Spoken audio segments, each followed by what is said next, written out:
Good evening, everyone. Welcome to the City of Richmond Hills Committee of Adjustment meeting this September 5th, 2024, 7 p.m. I'd like to call the meeting to order and begin with the reading of the preamble, please.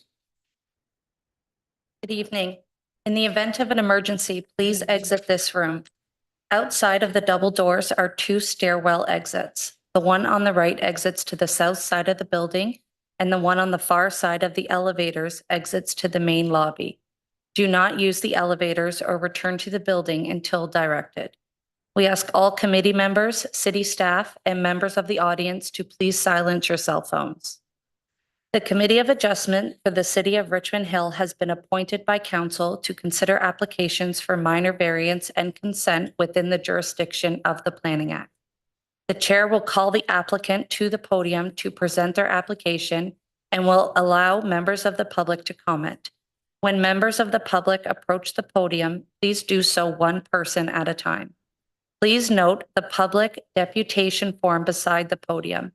Please clearly write your name and email address and indicate on the form if you wish to be added to the notification list for the application you are speaking for. State your full name and address to the committee before speaking. When speaking, please address all comments through the chair. Once the committee makes a decision on an application, no further discussion is allowed inside council chambers. No one other than the applicant, the municipality, certain public bodies, and the minister will be allowed to appeal municipal decisions to the tribunal within 20 days of the making of the decision. All appeals and associated fees must be filed directly with the Secretary Treasurer in accordance with the Planning Act. Thank you. Thank you. Our Secretary Treasurer this evening, Ms. Courtney Callum, and assisting her is Ms. Linda Sikas. And from our Planning Department, we have Giuliano Amolia. Do we have any conflicts of interest? I see none. Okay. And do we have any requests for adjournments or withdrawals this evening? Through you, Mr. Chair, there are none. In that case, I'd like to call the first item. Item A, located at 49 Reman Street. That's file number minor variance application MV-24-48. Please come to the front, state your name and address.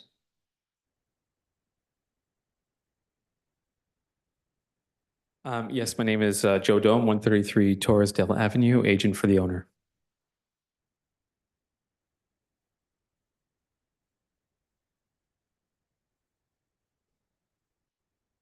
The owner would like to construct a new two-story multi-generational dwelling with an attached garage to accommodate family needs, including accessibility.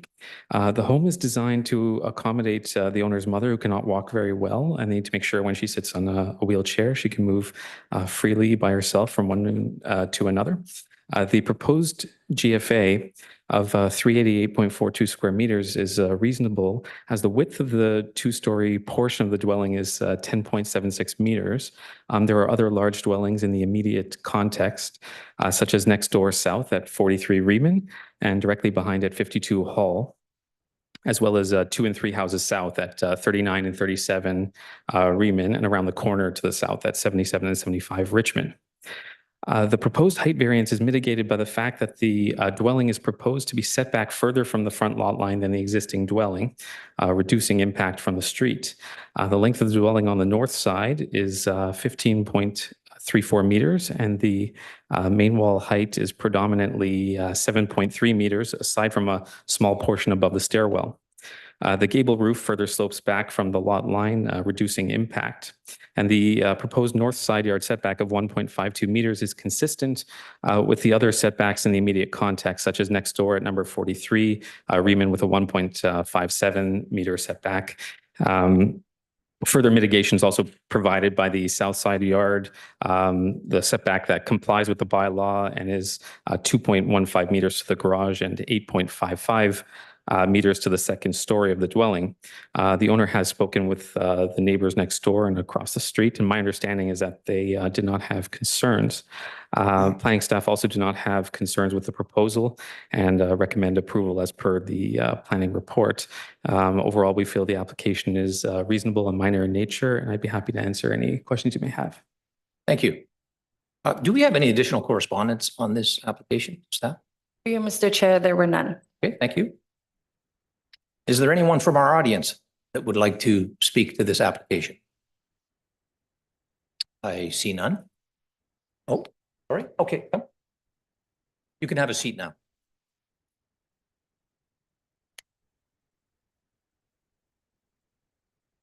Hello, councils.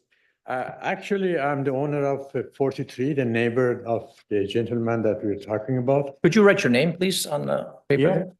Write my name? Yes. Name and address, please. Okay.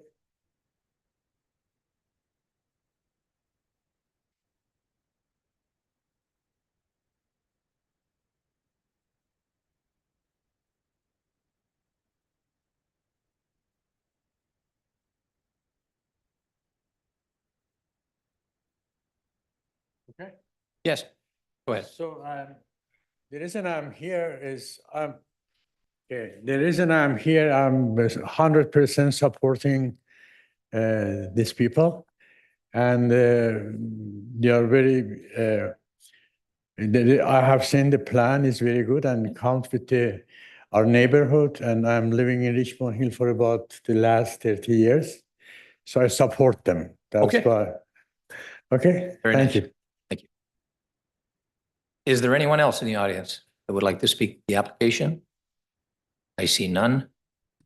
Any further comments from our planning department? Through Mr. Chair, no comments. You and our members, any comments, questions? Yes, Mr. Gassi.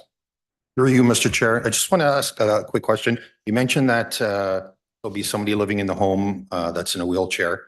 I didn't see any accessibility or ramps on the drawings. Can you just comment on that? So my understanding is that the accessibility would mainly need to be inside the house. It's not a full issue with accessibility. It's about not walking very well, so the wheelchair is not a full-time use.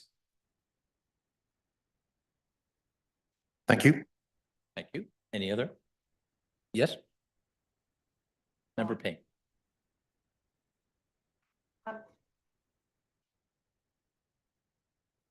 Okay. I noticed when I was doing my inspection that there is a mature tree in the very front yard.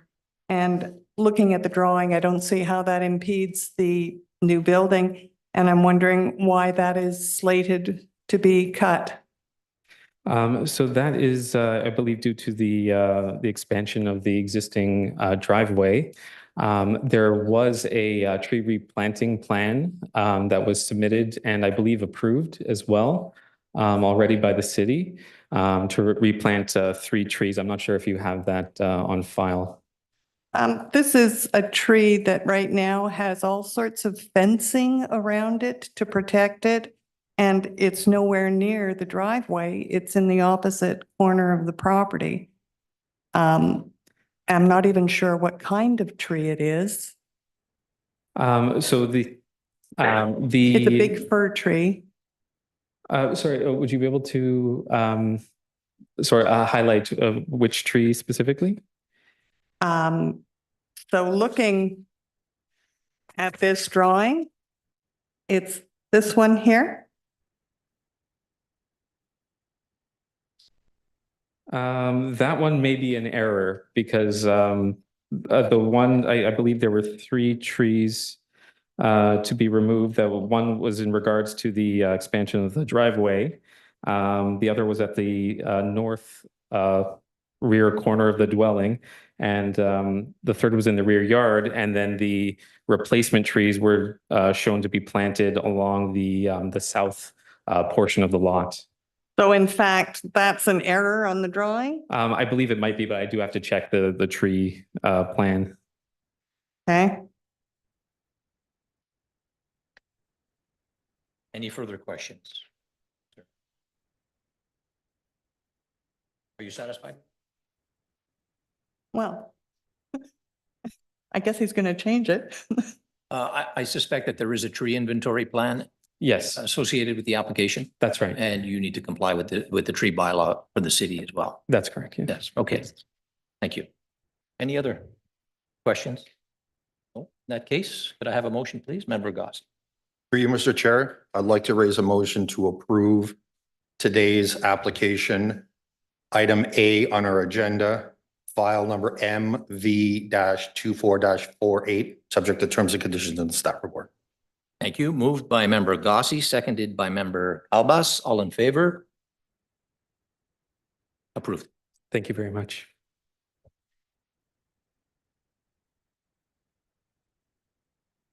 Our next application is item B on the agenda, 177 Crosby Avenue, file number A081/23.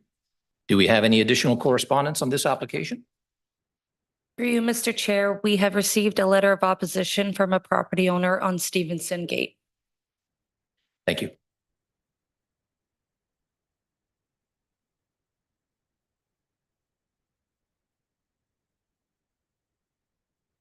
Good evening, members of committee, ladies and gentlemen. My name is Deb Alexander. I'm with Alexander Planning.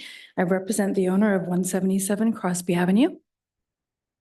This property contains an existing single-story industrial building, which is proposed to be expanded. The property is located at the northwest corner of Crosby Avenue and Newkirk Road, south of Elgin Mills, east of Yonge Street, and it's in the Newkirk Business Park. The site abuts some existing industrial development to the north and south, the German Mills Creek and the rail line to the west. Outside the business park to the west and east, there's some existing residential developments that are buffered from the industrial area by the German Mills Creek, the Newkirk Park, and the Crosby Park. Property is zoned industrial class 1.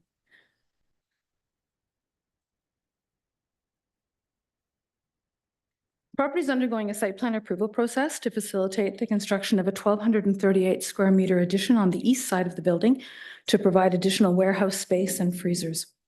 As part of that process, a variance is required to permit a reduced parking supply of 30 spaces, where 52 spaces are required. Parking study was completed and found that based on the current usage, the proposed parking supply of 30 spaces is appropriate for the expanded development. And the findings of that study have been accepted by the City Engineering Department as part of that site plan approval process. In addition to the parking reduction, 3 variances are required to recognize the existing deficient rear yard, which is on the north side. The existing deficient front south landscape strip, that's on the south side adjacent to Crosby Avenue in this area. And the existing deficient aisle width in the front driveway. Specifically, the existing building has a rear yard setback of 10.63 meters. The zoning bylaw requires a setback of 12.19. And with regard to the front landscape strip, the zoning bylaw requires a front yard landscaping strip, but as existing, the site doesn't provide one. That, again, is along the Crosby Avenue lot line. And finally, the existing front yard parking area has a deficient aisle width of 6 meters, where the bylaw requires 7. All the other requirements of the bylaw are satisfied. The Newkirk Avenue frontage will continue to include a 30-foot deep green space area running the length of the property. This area is proposed to be landscaped as part of the site plan approval process. Landscape plan there, so you can see it. All the trees are being preserved along Crosby, and there's some significant landscaping occurring along Newkirk. Finally, the existing front yard parking area, the existing landscape area on the green space on the east side of the building is the landscaping for that is being secured through the site plan agreement. Rear yard setback, a lack of front yard strip on Crosby, and the reduced drive aisle are all existing conditions. They're recognized as legal non-conforming. However, these variances are required to allow the addition shown in red highlight in the previous drawing to expand and follow the existing rear wall of the building. It'll also allow the expansion of the parking area to maintain the layout of the existing parking lot. That area is shown in green. The building is in red. With the exception of the parking reduction, which is supported by the study, the requested variances all reflect the existing situation. They're minor in nature, they're desirable for the use of the property. The proposed expansion of the existing industrial building maintains the intent and purpose of the official plan and zoning bylaw. And these variances meet the four tests of the minor variance and are appropriate for approval. And I'd be pleased to answer any questions which committee or members of the public might have. And thank you. Thank you. Before I move to the audience, there is a condition for the city maintaining a 26-meter right-of-way. Correct. You're aware of that? Yes. Okay, and there's also a 7.5 by 7.5 meter daylight triangle. Also Correct. aware of that? Yes. And I just wanted to confirm, when I passed by the site, I counted about 18 spaces across the frontage, which I suspect is sufficient for the operation currently today, Correct. right? And you're proposing 30 spaces. Correct. Okay, thank you. Is there anyone in our audience that would like to speak to this application? Yes, sir. Come forward, please. State your name and address. My name is Sam Yahi. I live on 117 Stevenson Crescent. Could you document that, please? Thank you.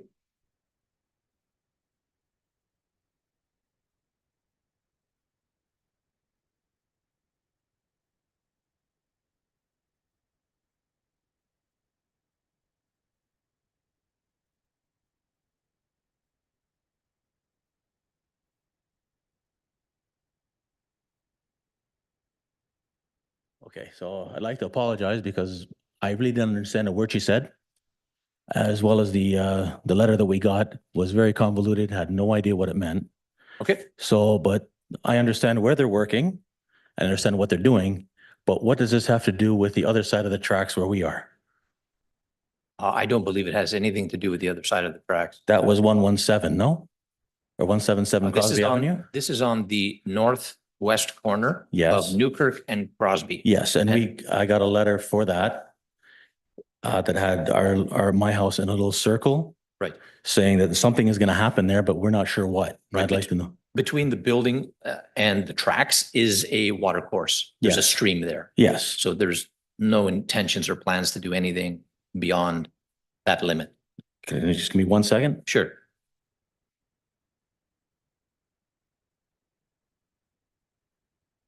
Where do I put this? Right here? Okay, so these are where they're proposing to do it, if I'm not mistaken. And this big circle, my house would be this one here. Yeah. Okay. So I'm assuming I'm in the circle and there's something going to be disturbed or done something? No, or no, this- no. this It's letter the- was just, It's the pink area that is proposed for expansion, just the pink area, not the blue, but you are in a radius of notification. That's all. that's all it is. That's all it is, sir. Okay, because when I read this, to be honest, I Yes. thought something was going off of here in the back and. No, no, Okay, you're good. thank you very much. You're welcome. Sorry to bother you. No worries. Anyone else? Come forward, please.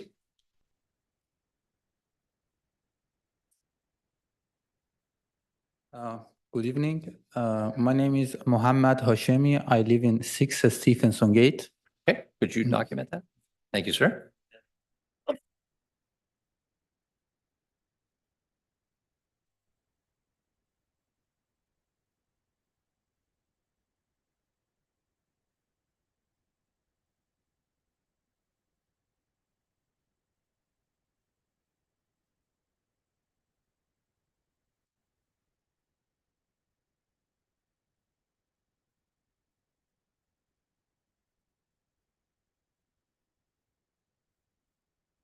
Excuse me, Courtney.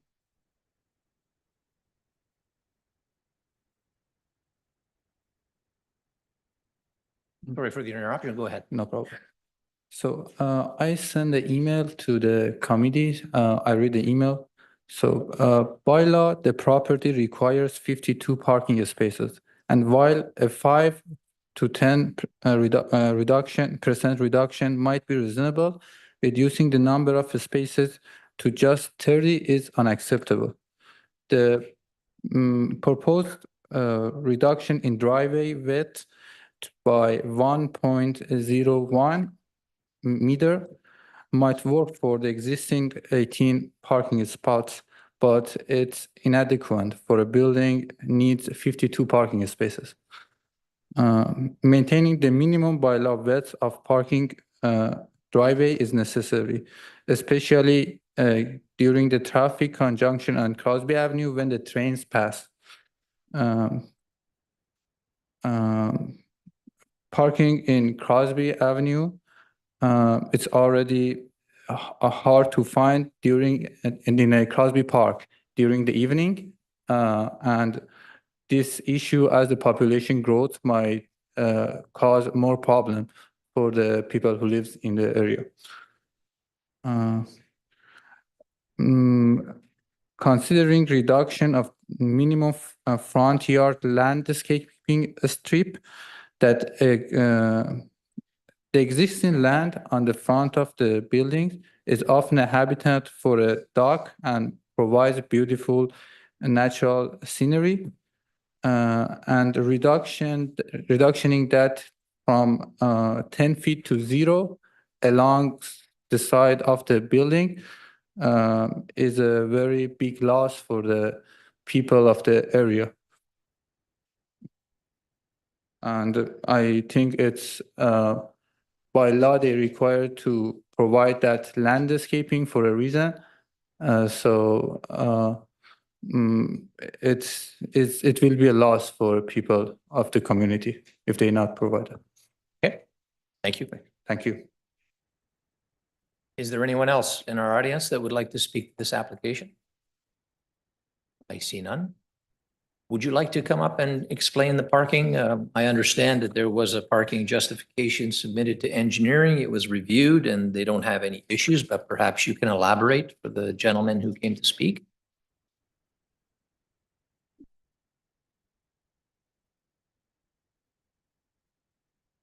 Bring up the site plan. There we go. Okay. So to clarify, the existing parking is in this area adjacent to Crosby. When this portion is added on, this is going to contain just warehouses for the freezers, for the goods storage. There's not anticipated to be any significant increase in employment. We're thinking maybe 2 people, but because of the extra GFA, the bylaw requires that we provide additional parking, whether employees are going to be in place to use it or not.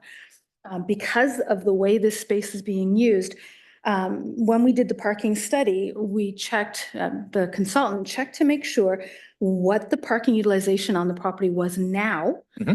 Because as I said, there's not additional employees anticipated as a result of this expansion.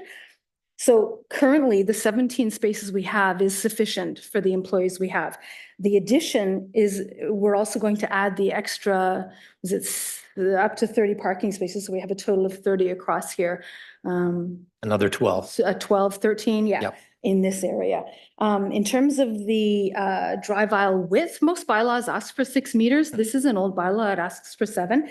This is the drive aisle we're talking about right here. It's wholly contained on the subject property. And it currently is as it exists, it sits at 6 meters wide. So there's not any change there. Just that aisle is going to be extended across to the front of this building. But it has no impact on Crosby whatsoever. In terms of the green space, I'm not sure whether, perhaps the gentleman could clarify, whether the green space he's actually talking about, I think might be the green space at the front. But I'm not sure. But you can see there is some green lawn here.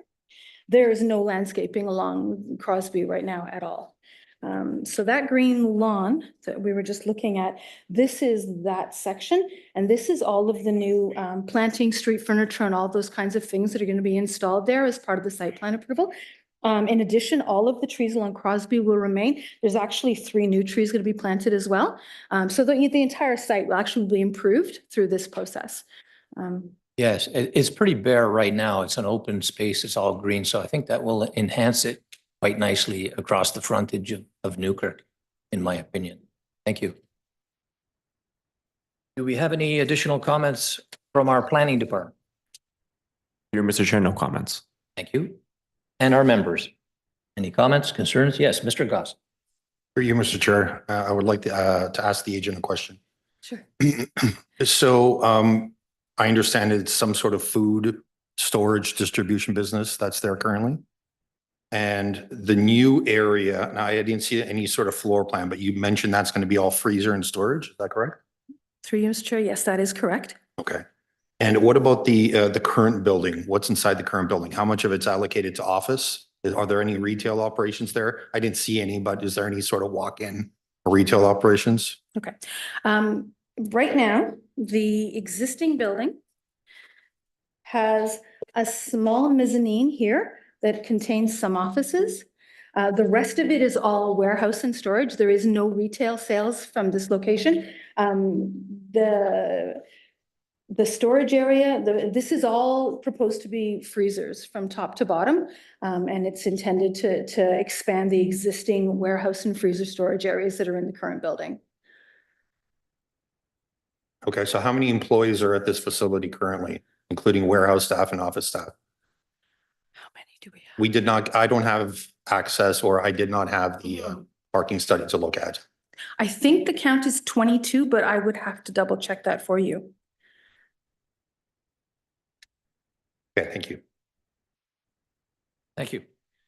Any further questions, concerns? No? In that case, I would entertain a motion, please. Member Kalbas. Thank you. Through you, Mr. Chair, I make a motion to approve application A081/23 located at 177 Crosby Avenue, subject to the terms and conditions in the city staff report. Moved by member Kalbas, seconded by member Gossi. All in favor? Approved. Thank you. Thank you. Our next item on the agenda, item C, located at 331 Boysdale Avenue. File number, minor variance application MV-24-0039. Do we have any additional correspondence on this application? Through you, Mr. Chair, there are none. Thank you. Yes, sir. Please Good proceed. Good evening. My name is Glenn Rubinoff. I'm the agent for the owner in this application. So this is an application for a new home at 331 Boysdale Avenue. It's a new home with massing similar to other new homes in the area with variances related to side yard, a rear yard, or a one-story breakfast area, gross floor area, lot coverage, some height, front porch encroachment, and rear deck. I wanted to talk a little bit about the way in which some of the variances effectively developed.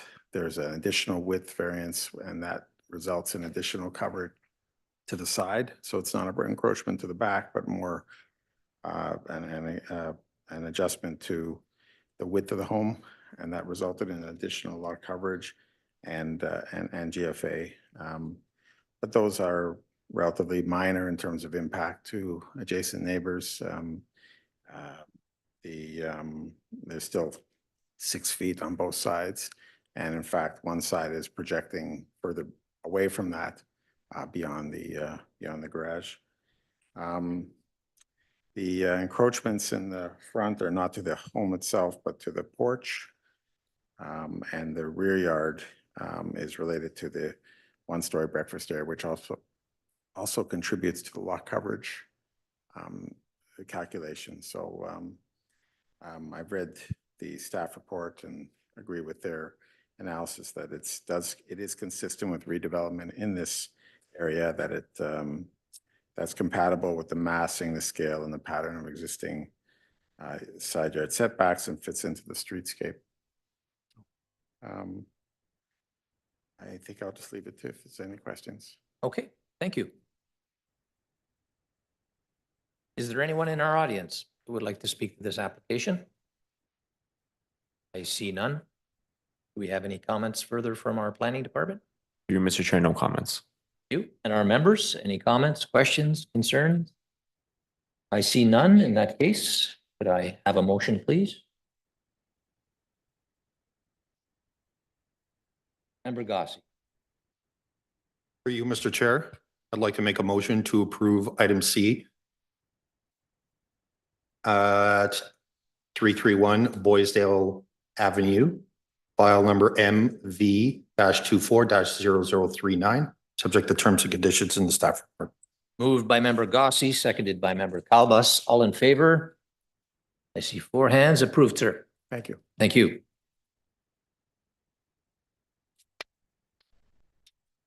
Okay.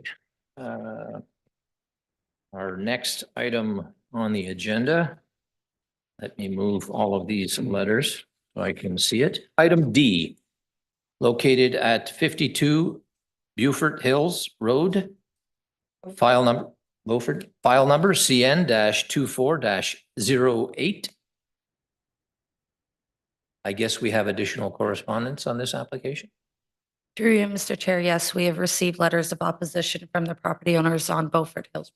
Thank you. Please come to the floor.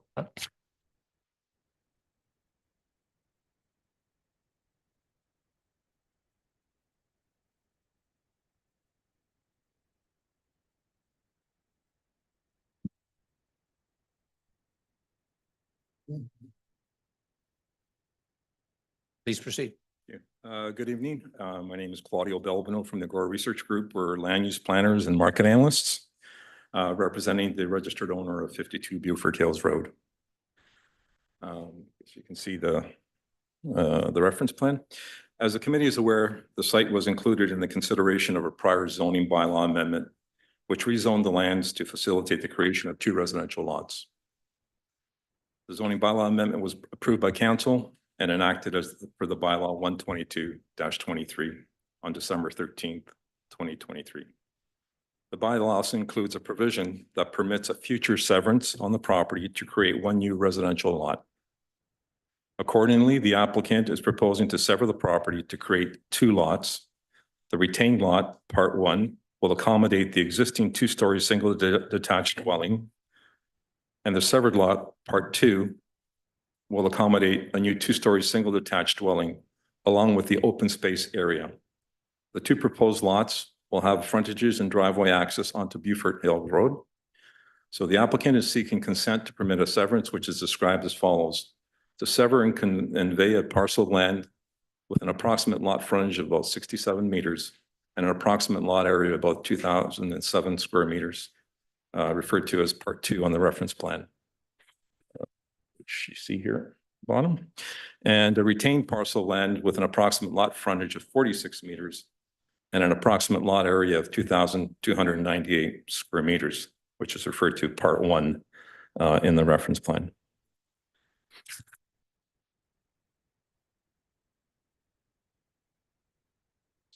Showing the site plan.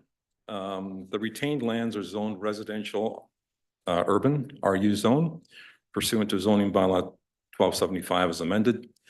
The severed lands are split zoned as residential urban RU zone and open space 0 zone pursuant to zoning bylaw 1275 as amended. So the RU zone permits residential uses, including single detached dwellings. The open space O zone permits parks and conservation areas, which are shown as the dark area at the bottom. All setbacks and heights of buildings conform with the zoning bylaw standards. It is our opinion that the consent application for severance will facilitate the orderly development of lots with frontages on a public street, will support additional housing within the neighborhood, and will support a built form which is compatible with the character of the area. The subject proposal is consistent with the pattern of development and redevelopment within the surrounding neighborhood area and compatible with the existing lot fabric and character of the surrounding residential area. Furthermore, the consent application is consistent with the City of Richmond Hill official plan, the zoning bylaw is amended, and the provincial policy statement. We have read the Committee of Adjustments comments from staff and agencies and acknowledge that staff have no objections to the approval of the consent. We further agree with the recommendations for approval of the consent to include all conditions outlined in the staff report, specifically Appendix B, which are the conditions of approval for provisional consent. So thank you for your consideration. I'll be happy to answer any questions you may have. Thank you. Before I go to the audience, I do have a quick question for you, because there appeared to be some confusion with respect to two different plans prepared by Pearson and Pearson. One indicated part 3. Okay, so And now the new plan just has part 1 and part 2, and I suspect that there's now a designated open space area attached to part 2. okay, so you the could- original plan that we submitted, the reference plan, has the 3 parts. The original plan.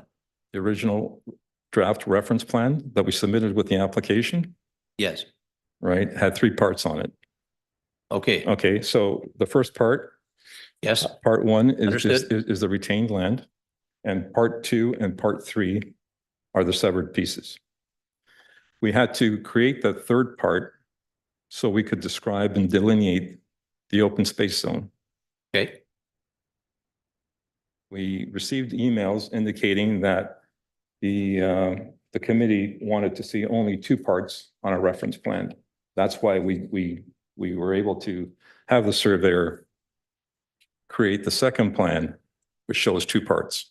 Okay, so that's the plan that's going to be registered and deposited, or you don't know yet? Well, Whatever. it's up to the committee, right? So what we're trying to show is that the applicant is just going to create 2 lots, not 3. Understood. There was some confusion that there was going to be 3 lots created. The reality is there's only 2. And there will be a portion on that part 2 lot designated for open space, and that was the purpose of establishing those lot lines, to delineate that. To But it will delineate. still be under the ownership of part 2, the Yeah, open space. well, right. So part 2 will fall under one legal lot Understood. when severed. We just had to describe the open space. Otherwise, we couldn't describe that. Yes, understood. I Right, just okay. wanted to clarify that. Okay. Okay, thank you. Is there anyone from our audience that would like to speak to this application? If so, please come forward. Can I ask a question? I'm really confused. Yes, sir.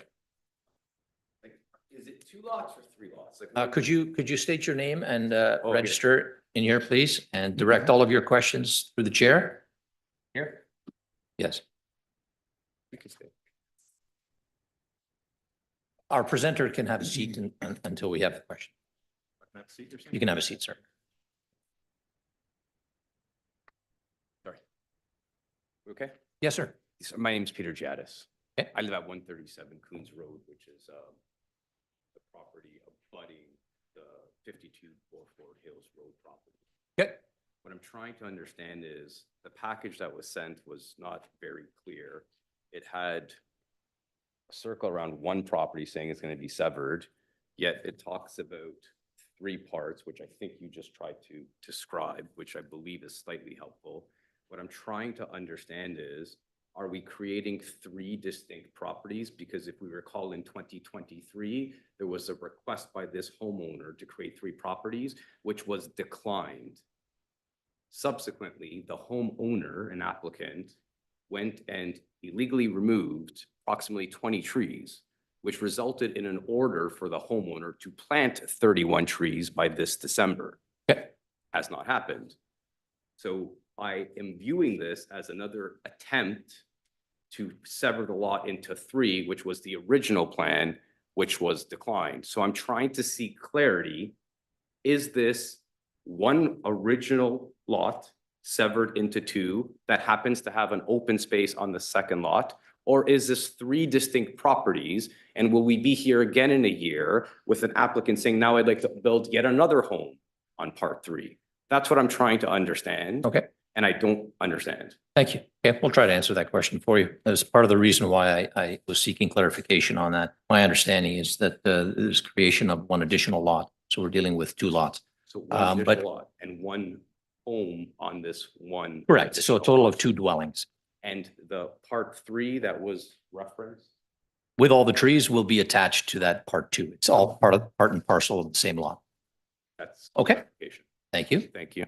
Is there anyone else from the audience that would like to speak to this application? Yeah, would you like to respond to that? Further clarification, sir? Just for further clarification. Yes. The open space at the bottom, that it was previously zoned. So it's open space. Its only use is for conservation and parks. Okay. Trying to get that rezone is a high bar to remove a parkland. Right, right. So just to. reiterate, Understood. Just 2 lots and Very good. That's all we're seeking. Thank you. Thank you, sir. Yes. Yep. Because of the history on, sorry, is this visible, folks? Yeah. So, here, these trees, no longer exist. Because like I said, they were cut down without a permit. There was a stop order there. It was a little bit of a scene. We are now creating this open space, conservation area, as you call it, right? Well, it's called open space. Fair. The uses are parks or. Understood. Are there going to be measures or some type of protections put in place to ensure that these trees? The don't trees are to be disappear? maintained. Any trees that are damaged need to be replaced. So yes, those would, I would imagine, be documented on a landscaping plan, Right, not only a landscaping plan, we've done a natural. tree inventory. Protection plan and also a tree planting plan. So Right. It's been heavily inventoried. And the tree planting plan, which is part of the landscape plan, is something that is part of the zoning bylaws. And there's also a natural heritage evaluation that was performed on the property. So everything is documented. Okay, and so Okay. they still have to plant those trees Oh, yeah. in the open space or in this part? I Well, imagine they were the- removed the- here, so they're gonna go yes, back here. So where the house will be, it won't be, but. Okay, gentlemen, So- thank you. You could continue the conversation outside if you wanted, No, later on. that's helpful. Is there anyone else from our audience? One last call. Yes, sir. Please come forward, state your name and address.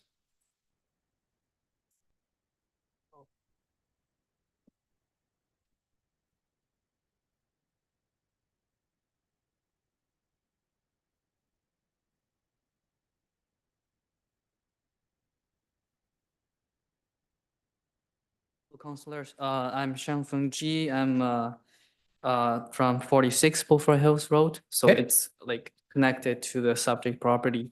So I just want to ask questions. So I like, so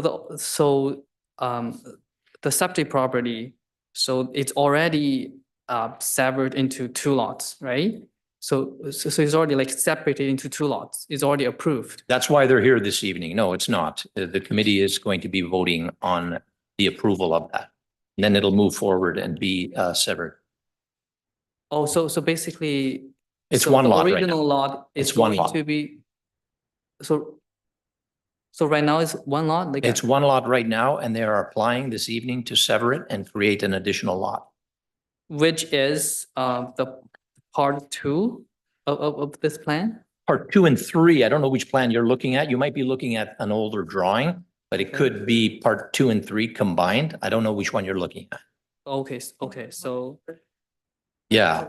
So I just wanna like know, like, why do they create this like open space if it's already approved? Like, why do they want to include this open space here? At this point in time, they're applying to the committee to create another lot. So they have evaluated whether or not that lot meets the conditions for the severance. And part of that is to evaluate all the trees, the wildlife. They did a natural heritage evaluation to determine that. And it was determined that that area needs to be preserved as open space and attached to that lot. In other words, it's all encompassing. Oh, okay. But it so- is so a the- preserved open space area not to be disturbed. I see. So basically this open space has to be preserved for them to get 2 lots. Correct. Okay, okay. Yes. Okay. Very good. Thank you. Any other questions from our audience? I see none. Do we have any additional comments from our planning department? Through you, Mr. Chair, no comments. No comments. And our committee members? Yes. Member Payne. I've lived in Beaufort Hills. I've lived in Beaufort Hills for 40 years. And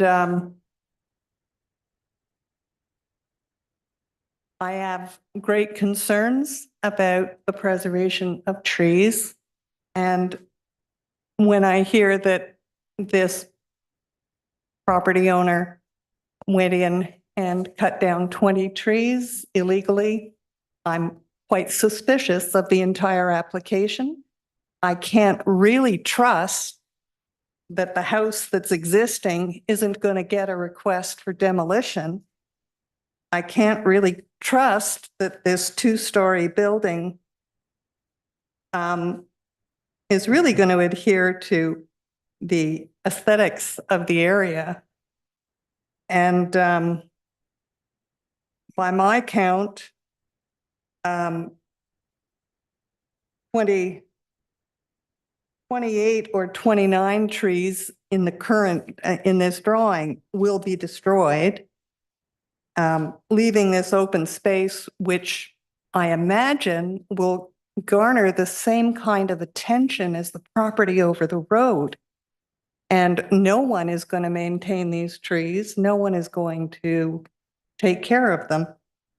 They'll hope that they will die so that they can then come for another variance and have a third lot on the property.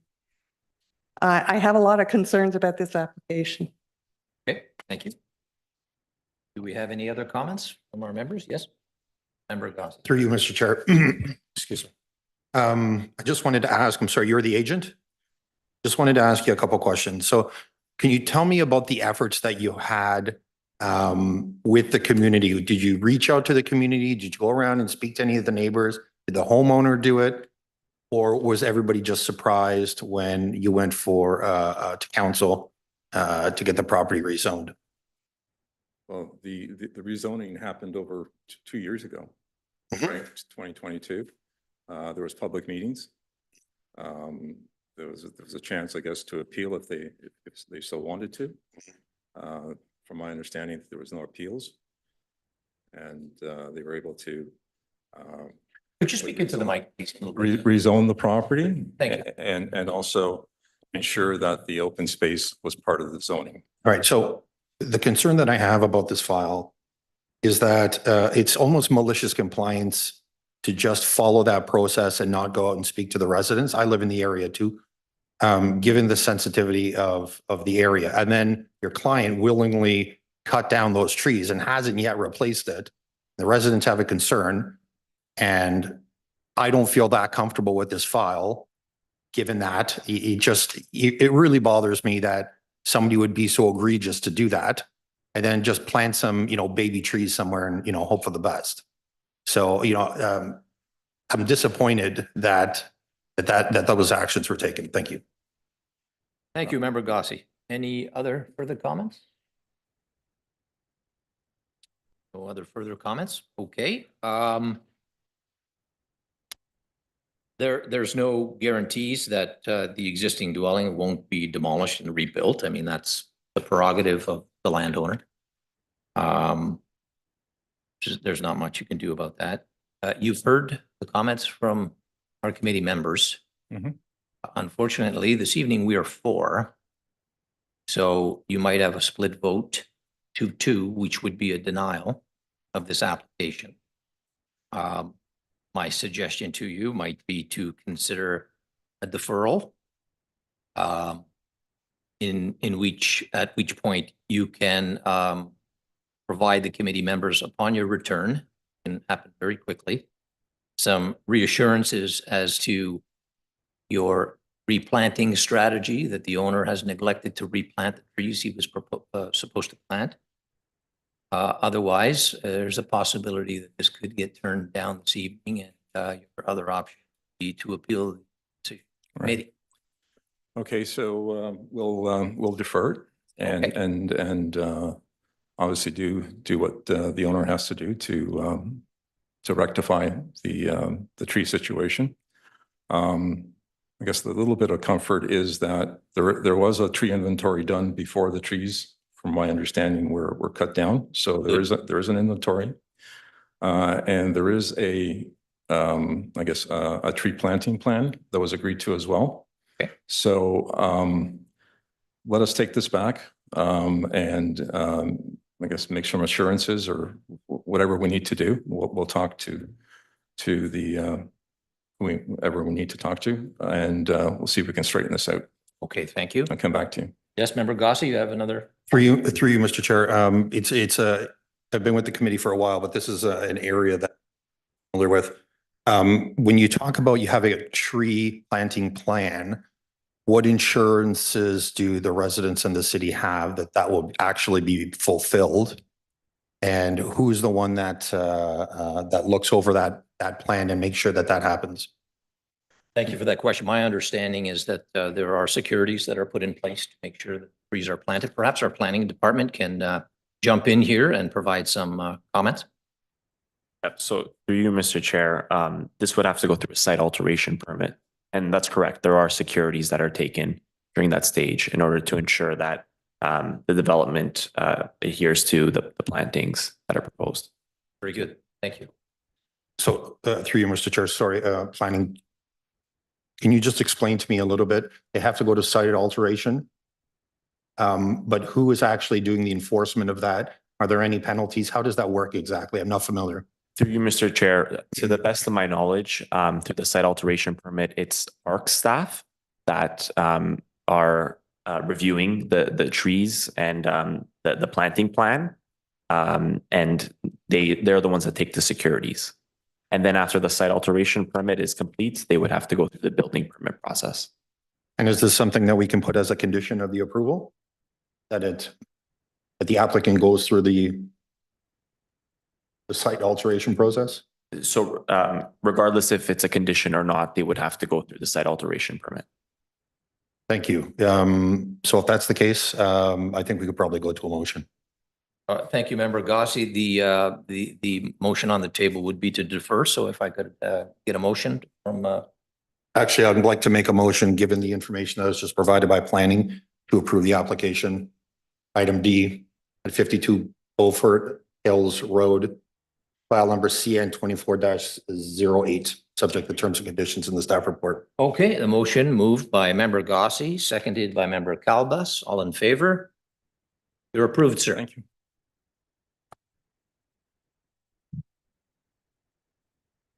Okay, next item on the agenda. Item E. Located at 251 Richmond Street. Minor variance application A053/23. Do we have any additional correspondence on this application? Through you, Mr. Chair, we received letters of opposition from property owners on Richmond Street. Thank you.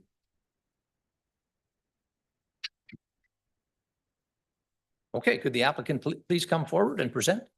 State your name. Good evening, committee. My name is Stan Bertoya. My address is 148 Brook Street, Thornhill, Ontario.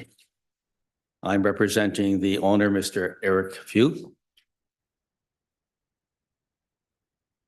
The application is to replace the existing single-family dwelling on the property with a new single-family dwelling. The requested minor variances are for side yard setback, gross floor area, and height. Reviewing the four planning tests, we believe that it meets each of the tests. I'll just go through them very quickly. So number one, compatible with the official plan. The official plan deems the property residential. It will maintain the residential designation with a new dwelling. It meets the intent of the zoning bylaw because it meets the general intent of the bylaw, again, proposing a single family dwelling on the property. Regarding appropriate development for the site, the application actually says 5,294 square feet, which is correct, but that does include the garage. It's not, just wanted to clarify, livable area. The actual livable area is about 4,700 square feet, under 5,000. The lot is quite substantial. It's 62 by 150 or 9,300 square feet. As a lot coverage, it's about 26%, which is not unreasonable. In many cases, the lot coverages are 32 up to 40%. With respect to the variances, I submit that there are no adverse effects on the neighbors and on the street, and that they are minor in nature. These comments are similar to the comments through the analysis of the planning department, which we fully support, and the recommendation and the conditions of the report. Just also want to note there are a number of homes, larger new homes on the street within the adjacent 2 blocks. I counted 1, 2, 5, 6, 7 between the property and 2 blocks east towards Yonge. So this house would be compatible with those new homes that have been approved and constructed on the street. And just one point, I know one of the letters mentions the front yard tree. There's a nice front yard maple. That tree will be protected and maintained. And in the rear property, there are, I believe, 3 trees that will be removed, which are more probably 50 to 100 millimeter diameter smaller trees, and they'll be replaced. They will be proposing an additional 7 coniferous trees along the rear lot line. Thank you, committee. Is there any questions? Thank you. I have a quick question. It appears from the key plan, I don't know, from the site plan, that the city may have already taken the road widening across this property. Is that correct? Do you know? To be honest, no, I don't. But It looks that way from the key plan. Just an observation that I'm making. I know there's a sidewalk built there, and typically the sidewalk is usually about 1 meter from the property line, and that's where the fence is. So I would think that your the statement lots is correct. The lots on the north side appear to be slightly larger than the ones on the south side. You've lost this for road widening, so another reason why you have an increase in coverage, et cetera. Okay. Thank you. Thank you. Is there anyone from our audience that would like to speak to this? Yes, sir. Please come forward and state your name and address.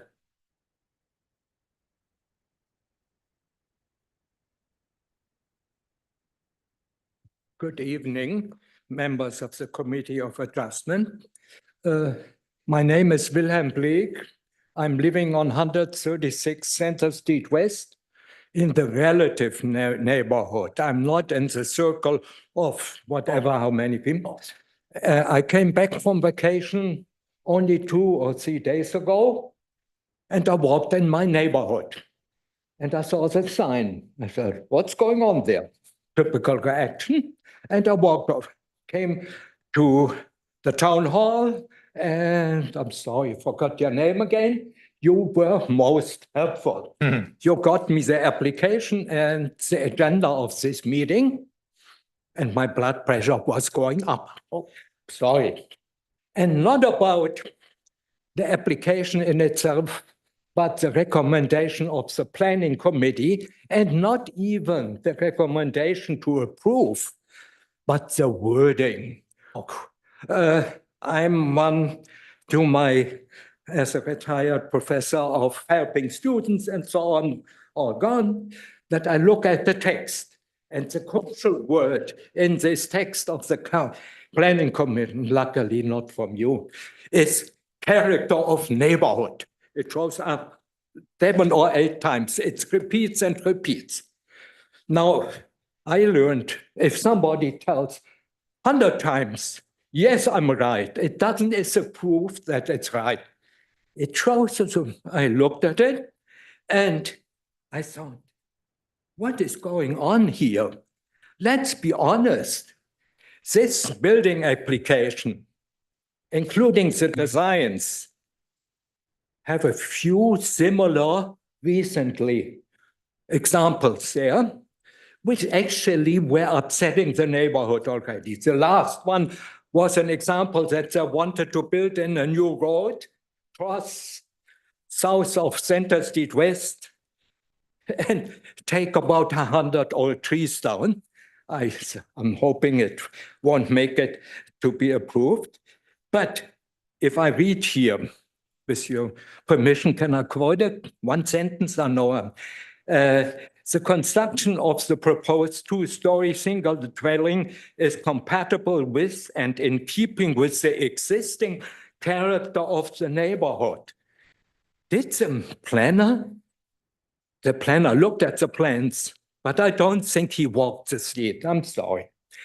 And then it ends with staff is of the opinion that the proposed variances are desirable for the proper development of the land.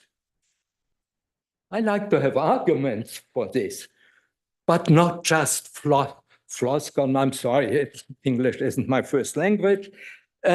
Just routine, bring it in, chapter of neighborhood. Let's be honest. If we want to change the character of neighborhood, let's speak out about it. To make my own position clear, neighborhoods and towns can't be frozen in. They change. God, yes, I know, people, I'm aging and I suddenly have a beard. Yeah, but let's live with this. But let's be honest and not fester cynicism. Sorry, Thank I you. will calm down. Yes, thank you. Very good. Do we have any other comments? Yes, sir. Come forward, please.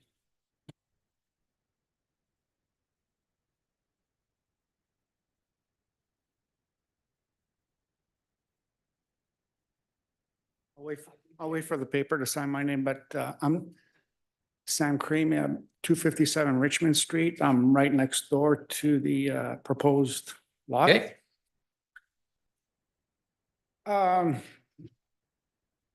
My concern is the loss of privacy I'm gonna have with this house. There's a walnut tree that's gonna come down. I'm actually in favor of that because that tree is actually a nuisance. However, it does provide right now, it does provide a lot of privacy along with a number of cedar trees. And there's no clear plan on what's gonna happen to those cedar trees. They are about at least 15 feet or so high. And they do provide a lot of privacy to my yard because it looks like this person's deck is going to be looking right into my backyard, which I'm not in favor for. My concern with the building going that close to my property now is those trees which are on his property are not going to survive. So does he have a plan for those trees? I'd like to maintain the privacy that those trees currently provide to my property. Okay. I guess where I'm going with this is, does that house have to be that big in order to impede on those trees? Like, can that house be smaller? And in terms of this gentleman's comment, that house doesn't look like it's in the character of the existing homes in our immediate area. Like this gentleman said that there are other homes that have been built, whatever, but they're further down, they're around the corner, whatever. But in that immediate area, none of those houses, none of our houses are as big as this one's going to be. So I guess my question is, do I have any right to fight for my privacy? Can I request that the house be smaller to save those trees? Okay. Can that house be redesigned to fit better in our neighborhood? Okay, thank you. We'll try and answer those questions for you. Is there anyone else in our audience that would like to comment on this application? I see none. Okay, if you could come forward and explain what the plan is with respect to tree removal and tree planting. Sure. Maybe you could exchange the information of the landowner to the gentleman here after the meeting, put him in touch. So whether it's replacing those cedars or putting up a wood privacy fence or something, they should be getting along with one another. It's good to be in contact with your neighbor. So please proceed. That's correct. First of all, with regard to the size of the home, this is quite a large family. Mr. Eric Chu has 5 children and is going to be occupying this home. So that's part of the reason why the home, it has the 5 bedrooms. With respect to the privacy, we totally support putting a privacy fence there and to try to preserve as much of the cedars that we can. The issue that we're going to have is by providing that privacy fence, we'll be actually digging quite close to those trees. So probably the option would be put in the privacy fence and then replant additional cedars later would be probably the best option if the adjacent owner would be satisfied with that. Yeah, of course, we would be talking post-construction. Correct. Obviously, those cedars are, so Correct. again, once again, if you could provide the information Definitely, to the neighbor, that would be Definitely. beneficial. definitely. Thank you. Thank you. Okay, anyone else? One last call. I see none. Any more comments from our planning department? Through Mr. Chair, no comments. And our committee members, please. Yes. Member Payne. So I went out to do a site. I went out to do a site inspection of this property, and I was absolutely delighted to discover this area of Richmond Hill. It was charming, it was lovely, it was tree-lined streets, and it is something that we all need to preserve in our city. And I think this is about more than one neighbor's concern about the cedars and his privacy. I think that very large silver maple in the front yard is part of the area, part of what gives it its charm, part of why people would like to see that tree stay visible and part of their neighborhood. I think there were a number of letters that came in about this property with some deep concerns about the character of the area. And that by building these monster homes, you are forever removing that charm. I'll leave that there. Okay, thank you. Any other comments from our members? I see none. In that case, I would ask for a motion, please. Member Gossing? To you, Mr. Chair, I'd like to make a motion that item E on today's agenda at 251 Richmond Street, file number A053/23 is approved subject to terms and conditions in the staff report. Moved by member Gotsey, seconded by member Albas. All in favor? Opposed? Unopposed? You're approved. Thank you.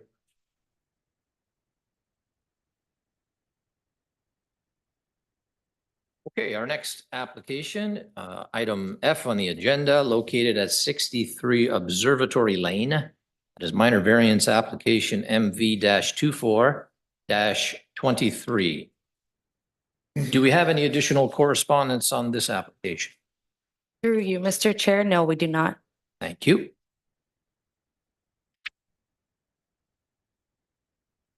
Do we have a presenter here for the Corporation of the City of Richmond Hill?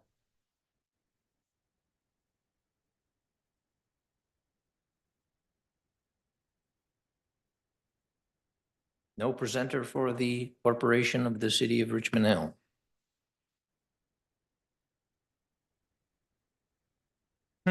Okay.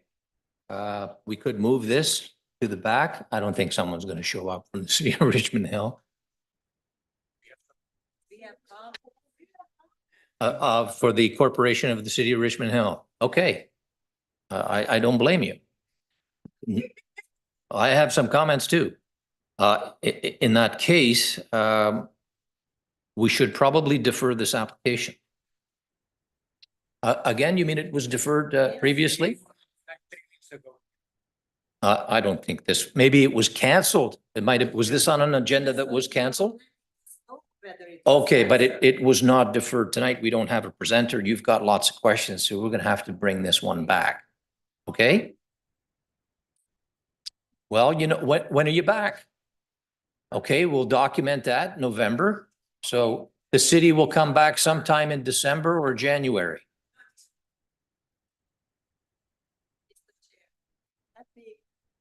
Please come to the podium if you like. My name is Erika Bontovich. Live Yep. at 40 Moonlight Lane. Thank And you. my comment is rather to the manner of communication and the communication itself from the city to the residents. Okay, You were most helpful. We talked by some email clarifying what this means. The residents take seriously the communication we receive from the city. We appreciate your work. We respect you. So we looked at it and we tried to decipher it. It doesn't say that missing keywords, like this is a radius of notification, so you don't have to worry, nothing is happening to your lot. Understood. And there is no legend that only the red one, let's say, it's the implied lot we are talking about. All of them have house numbers. The red one doesn't Okay. seem to have. That's the 63 we are talking about. Okay. And so please respect the residents and to the communication to us, because it causes lots of anxiety. 100%. You know, not everybody's language is the first, English is first language. People don't understand. I had to look up keywords like setbacks and whatever. My degree is not in engineering, so. Yes, all of these things can be addressed, but this has to come back. It's not going to Yeah, happen that's- this evening. That's fine. Okay, so we're not going to entertain any further questions or concerns at this time. This is going to have to be deferred. We need somebody to answer those Thank you. questions, the applicant, municipality, Thank you. et My cetera. comment is Okay, the communication to. understood, Thank you. understood. Could I get a motion, please, from one of our committee members? Yeah, Member sir, I Cal- just want to clarify, somebody has to present. Perhaps staff can comment on this. It sounds like there's a lot of people here. It would make sense that the application be presented and the applicant can respond to the question. I too have questions and the committee members may have questions here. We are dealing with an overpass, pedestrian overpass. And site plan, parking, et cetera. So it's not that simple. Thank you. Just as we're clarifying that, the requested variance is on the east side of the property, and that is the railway property.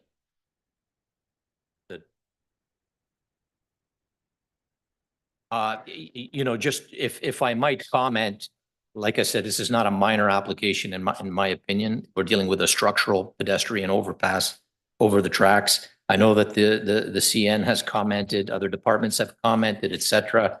There's proposed parking areas there.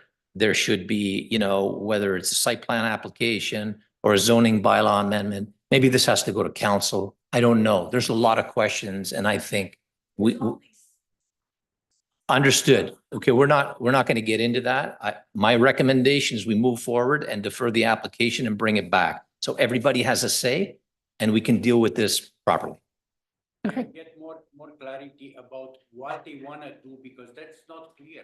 Yeah, that will come out through the process and when this comes back to the committee, that's all I can tell you. Thank you. We're going to move on. If I could get a motion, please, for this. Yes, through you, Mr. Chair, I make a motion to defer application MV-24-23 located at 63 Observatory Lane. Moved by member Kalbas, seconded by, Sorry, through you, Mr. Chair, would be charged. no, Without. without. I would, it's up to you. But I would say we'll give the city a break and not charge them any deferral fees. Without deferral fees. And I guess, do we need a time frame on this till the end of the year or sooner, or till the end of 2025 or? We can, but we're just gonna attach a time to it By the end of the year. by the end. Okay, moved by member Kalba, seconded by member Gossi, all in favor. It's deferred without costs. Well done. Okay. Next item on the agenda is item G, located at 39 Starlight Crescent. Minor variance application MV-24-04. Do we have any additional correspondence on this application?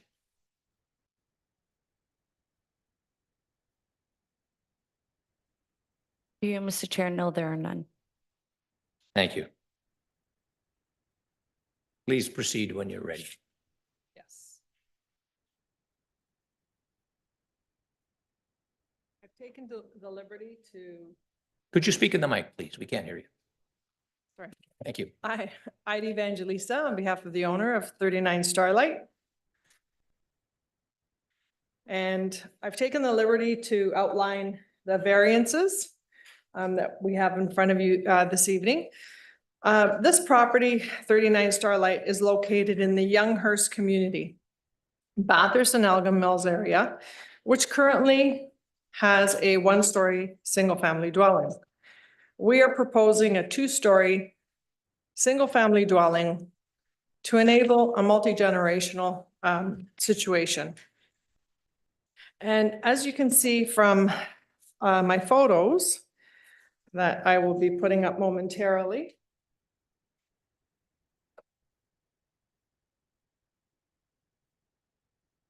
so this is a sprinkling of the immediate context in this neighborhood. This area has and continues to undergo regeneration and reinvestment. We are asking for the following variances: side yard setbacks of 1.22, and the general intent and purpose is to ensure that there is adequate space for access purposes and spatial separation. And in this case, there will be. This is 1.22 meters on the south side, is currently an improvement from the existing 0.59 meters on the south side. Cumulatively, it'll be approximately 2.8 meters on the north and 6.8 meters on the south. We have no comments from engineering. Engineering is satisfied with the current 1.22 meters. And we are asking for an additional coverage.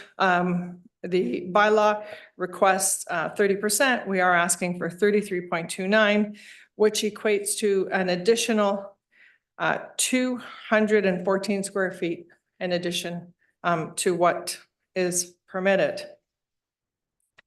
Now, what we have here, and so these are photos of the rear yard, and you'll see that. And I'm not sure if the members have had the opportunity to visit the property, but I just wanted to add some photos. The swimming pool will be filled in. It will no longer exist. And the rear yard will be very well manicured. The variances, both individually and collectively, do not result in any adverse effects to the neighbors or the neighborhood. We will not destabilize the area or community. It does meet the forest test. The variances are minor in nature. Desirable and appropriate development for the use of the land maintains the general intent and purpose of the official plan. And I'm open to any questions that you may have. Thank you. Is there anyone in our audience that would like to speak to this application? If so, please come forward. I see none. Any further comments from the planning department?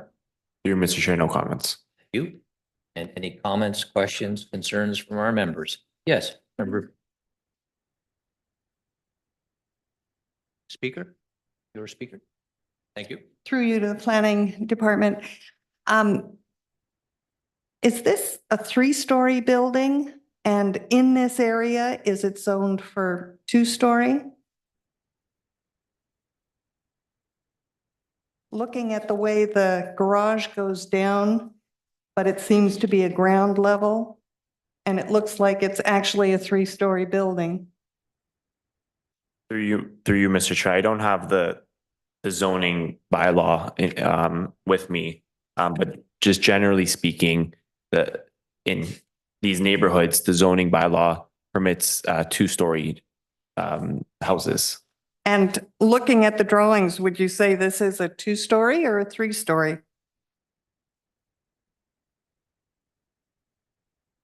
It varies from bylaw to bylaw, depending upon the definition of height. So I can't really comment on that. That would be a zoning bylaw related question. Okay, thank you. Perhaps presenter might want to Thank comment you. on that. It is in fact a two-story construction. It appears to be a three-story because of the topography of the land. Because it varies from the front. Actually, if you can bear with me for 1 second, I'll get my magnifying glass.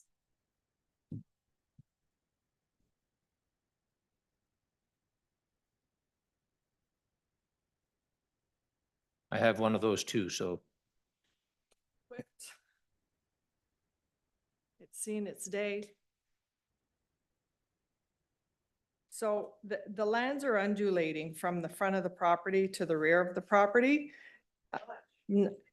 Ever so slightly. Yeah, not enough for an Yeah, entire ever so floor. slightly.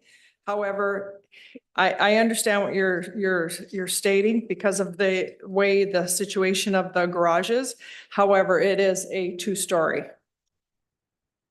And for the basement, we have, let me just bring up the.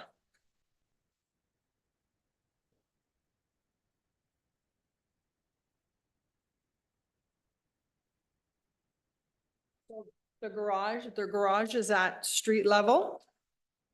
The garage is at street level, and there are some areas in the home that we have. Let me just take a look. Basement, floor, and second. So you'll see that is the ground floor and the second floor. We don't have any area. It's the design of the home and what gives that appearance, because we're trying to mix traditional with modernistic features to give us that transitional. But the house, we do comply in height. We don't have a variance in height, and through the definition of the zoning examiner, and they reviewed the cross section. This is a two-story home. Thank you. Thanks. Since we're on that topic, I just had one question. Is this a reverse driveway or is it drained to the road? Do you know? I can't No, tell. if you're standing in front of the garage, you drop a ball, it goes to the street. Okay, perfect. Mhm. Just curious. Yeah. Any other questions from our members? I see none. In that case, could I get a motion, please? Through you, Mr. Chair, I make a motion to approve application MV-24-04 located at 39 Starlight Crescent, subject to the terms and conditions in the city staff report. Moved by member Calva, seconded by member Gossi. All in favor? Opposed? One opposed. You are approved. Thank you very much. Thank you.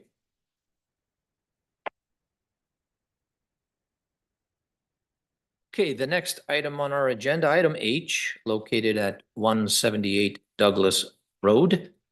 Minor variance application MV-24-18. Do we have any additional correspondence on this file? Through you, Mr. Chair, there are none. Okay, thank you. Please proceed when you are ready. Good evening, Mr. Chair, members of the committee, city staff. Jim Katsopoulos, I'm the agent, 27 Field Flower Crescent in Richmond Hill. Mr. Chair, what you have before you is an application to facilitate the construction of a new single detached dwelling with 3 variances, one being the side yard and a couple for an accessory structure for a slight height increase. In terms of the side yard, Mr. Chair, you'll note that we are requesting 5 feet, which would be in keeping with the modern standard for an infill dwelling, usually in the range of 4 to 5 feet. And for accessory structure, Mr. Chair, we are asking for a slight increase. In this case, Mr. Chair, that structure is in the middle of the lot. So in our opinion, it will not have any overlook or any visual impacts to the surrounding neighbors. Mr. Chair, we've reviewed the staff report. We're in agreement with it. But I do want to add something that the staff report does not state. And that is, Mr. Chair, that we spent 4.5 months working with the city's arborist and the Parks Department to talk about and to preserve a tree along the Mutual East property line. And that, Mr. Chair, caused 4 revisions to the arborist report over a period of 4.5 months. It also caused 3 architectural design changes to the siding of the house, the size of the house, all in an effort, Mr. Chair, to preserve this tree. And at the end of the day, we were successful. in appeasing the concerns of the city and hopefully the budding property owner. So I wanted to add that, Mr. Chair, that was not identified in the staff report, and I'll be glad to answer any questions. Thank you very much. Thank you. Is that back right-hand corner where the building is notched? Correct, sir. Okay, all right, thank you. Is there anyone in our audience that would like to speak? Yes, sir. Please come forward. State your name. Document your address. All right. So my name is Javad Danish. I'm the owner of 61 Headwater Crescent. 61. 61, yeah. And I'm here kind of on behalf of 5 neighbors that our backyard is looking to that backyard. And well, we are not really clear about what they want to do. It's just telling a single family dwelling with a cabana. The concern is how far this single family dwelling going to be from the fence and those mature trees. Definitely, we don't want no one touch those trees. They are very, very old trees and you can't replace them. And that is one of the reason for our privacy for that, as you know, is a kind of that specific Wilcox area there, lots of trees there. So the question is how far is going to be from our fence and those trees, and is going to be something that's going to breach the privacy because if it's closed by those trees and the fences, we don't really want it. But if it's in the middle of the land, as gentleman mentioned about it, and far away from the fence, well, that's another story. Yes, sir. Okay, thank you. I can see from the site plan, it looks like it's about 29 meters away from the rear property line is where the back of the cabana is. That's almost 100 feet. Oh, so it's going to be from the fence, it's going to be 29 meters. Yeah, almost 91 What's the feet. height of that dwelling? I guess the applicant's agent can speak to the height of that. Okay. 14 and a half feet The height. height. Yeah. So that will pretty much give you privacy that you want. I understand. I think you're good. I mean, they are demolishing the existing and creating a new one, or Correct. No, they're, they are demolishing and creating a new house. They are Yes. not even adding something. yes, No, brand new homes. brand new home. So you're demolishing that, making it, and it's going to be 29 meters from those trees and fences. In that case, Yes, sir. Thank you. that's fine. Okay. My like our confusion was that there is a new law letting a big lot that they can create units at the end and for the rental, as I don't know, authorized by Doug Ford recently. It's not that. And Not they're in this demolishing the house, application. building it. No. That's good. That's a Yes. good one for the Okay. neighborhood. Okay, Thank you. no problem. Is there anyone else from our audience Yes. that would like to speak to this application? I see none. Do we have any further comments from our planning department? No comments, Mr. Chair. Thank you. And our committee members, any questions, comments? Yes, member.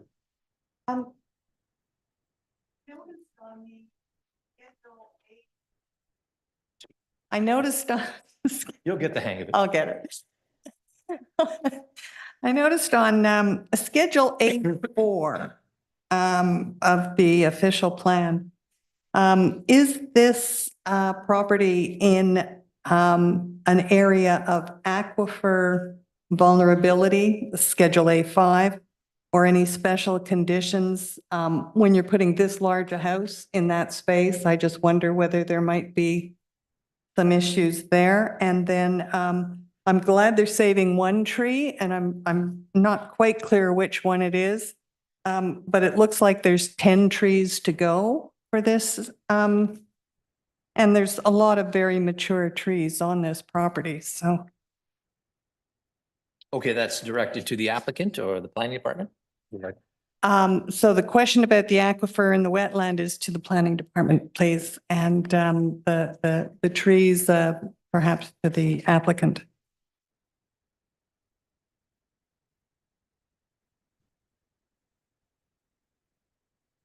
Through you, Mr. Chair, just looking at our GIS system, there appears to be no significant environmental features on the property, and the property is designated neighborhood as per the city's official plan. Thank you. I also note that there are no comments from the Toronto and Region Conservation Authority. No objections. Okay, if the applicant could come forward and speak to the tree question. Through you, Mr. Chair, to Member Payne. Again, we did have a detailed arborist report. We endeavored to save as many of those trees as we can, especially the ones at the front as well. We were able to save a couple of those, but because of the building siting, we weren't able to save all of them. And then, of course, this one that the chair pointed out at the upper right-hand corner where the building notches, that was a considerable challenge. And as this gentleman said, we also tried to position, especially at the back, the accessory structure, we tried to put it in the middle in order to preserve as many of those surrounding trees as we could. Thank you. Thank you. Any other comments from our members? I see none in that case.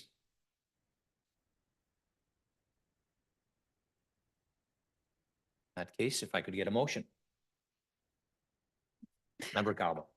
Thank you. Through you, Mr. Chair, I make a motion to approve application MV-24-18 located at 178 Douglas Road, subject to the terms and conditions located in the city staff report. Moved by Member Calbas, seconded by Member Gossi. All in favor? I see 4 hands. Approved. Our next item on the agenda, item I and J, file numbers CN-24-03 and CN-24-04 located at 176 May Avenue. Do we have any additional correspondence in this file? Through you, Mr. Chair, there are none. Thank you. Oh, we're not there yet. Oh, you submitted some correspondence, did you? Okay. We don't have that. Okay. Okay, thank you.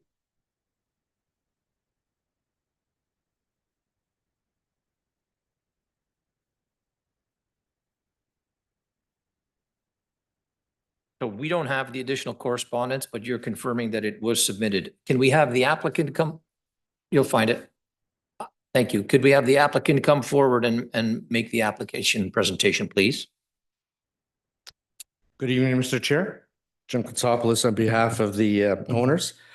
Mr. Chair, in this case, we do have the property at 176 May Avenue, which is a through lot fronting on the north side of May Avenue, right to Lund Street.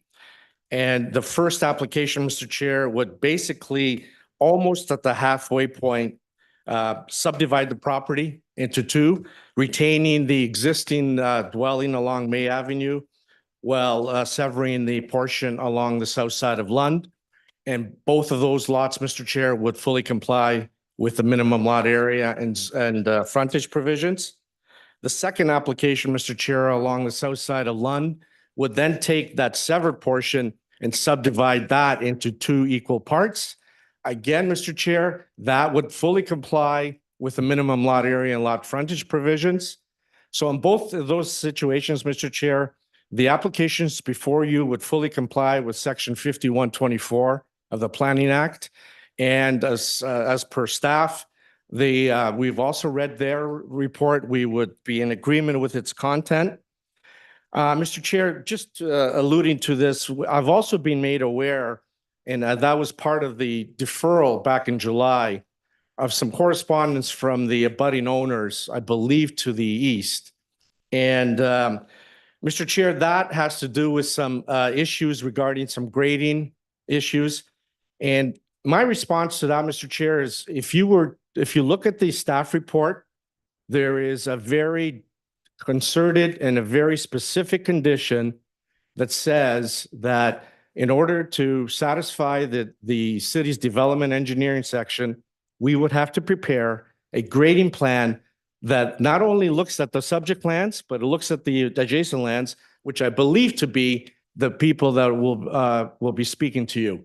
So, Mr. Chair, we would have to address that to the satisfaction of the city. And if we cannot do that, then obviously the application would not succeed. So we're fully prepared, Mr. Chair, to review that issue and to successfully address it. Thank you. Thank you. Okay, just a quick comment, just looking at the lot fabric, you're essentially just mimicking what's happened to the east and west in the community. That's correct? Yes. Okay, so we don't have that correspondence, but I will invite you to come forward and speak with what you documented there, and we'll make sure it gets attached to the file. Please come and state your name and address for the record.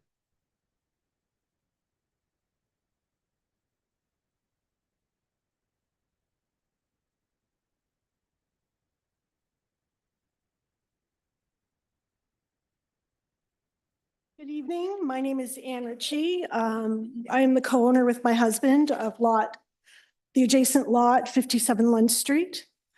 I'd like to start out by saying that we are more than supportive that this lot is finally going to get developed. Okay. It's an eyesore. People toss garbage all over it. We're the only people that cut the grass on the boulevard. It's a fire hazard. There is all kinds of dead wood, brush. It has been just allowed to overgrow. And it's a habitat for vermin that we're constantly dealing with. So we would like nothing better than to see this lot developed. Okay. Our concern has to do primarily with the grading plan. So although it does clearly state in condition 9 of Appendix C in the staff report that there is a requirement for a grading plan, it does not require that the builder, developer, applicant bring the grade of that property up to the grade of our house and the adjacent house on the other side. In discussions with the development engineer, Lucia Stanciu, I'm not sure I'm pronouncing that correctly. She said that there could be several ways the grading could be brought forward, including not bringing the property up to grade. And every other severance on Lund has brought the property up to grade. So that is what we're requesting. Our other concern is that the retaining wall is not in great shape. We believe it needs to be shored during construction. And if it is not and fails, it's going to destroy the fences. It's going to damage our pool and potentially damage the foundation of our house. So something needs to be done during this construction to make sure that retaining wall does not fail until the grading is brought up to street level. Our other concern is that there are a number of dying trees on that property that are overhanging our lot. And once again, we're concerned that during construction, if they fall, they're going to fall into our pool, onto our roof, and damage our property. And lastly, if there is any damage to our property through this construction, we expect that the applicant is going to pay for it. And we're not going to be forced to hire a lawyer to deal with damage to our property. So just to summarize, we are most in favor of this going forward, but we need it to go forward in a way that brings the property up to Lund Street elevation, just like the other severances, and that there's no damage to our property as a result of trees that may collapse and that retaining wall. Thank you so much. Thank you. If the presenter can return and perhaps elaborate on what's going to be done with the grading there, perhaps if you know, is there going to be a new dwelling constructed on May? Typically, that would help facilitate the new grading of the surrounding lands and the property on Lund. There was some concerns about an existing retaining wall and of course, trees. You could. Thank you, Mr. Chair, and thank you for those comments. Mr. Chair, at this time, it's my understanding from the owners that the existing dwelling on May is to be retained. And with the, of course, the two new single detached dwellings, if approved on the Lund portion. Mr. Chair, we've heard this. The city has made their comments known to us.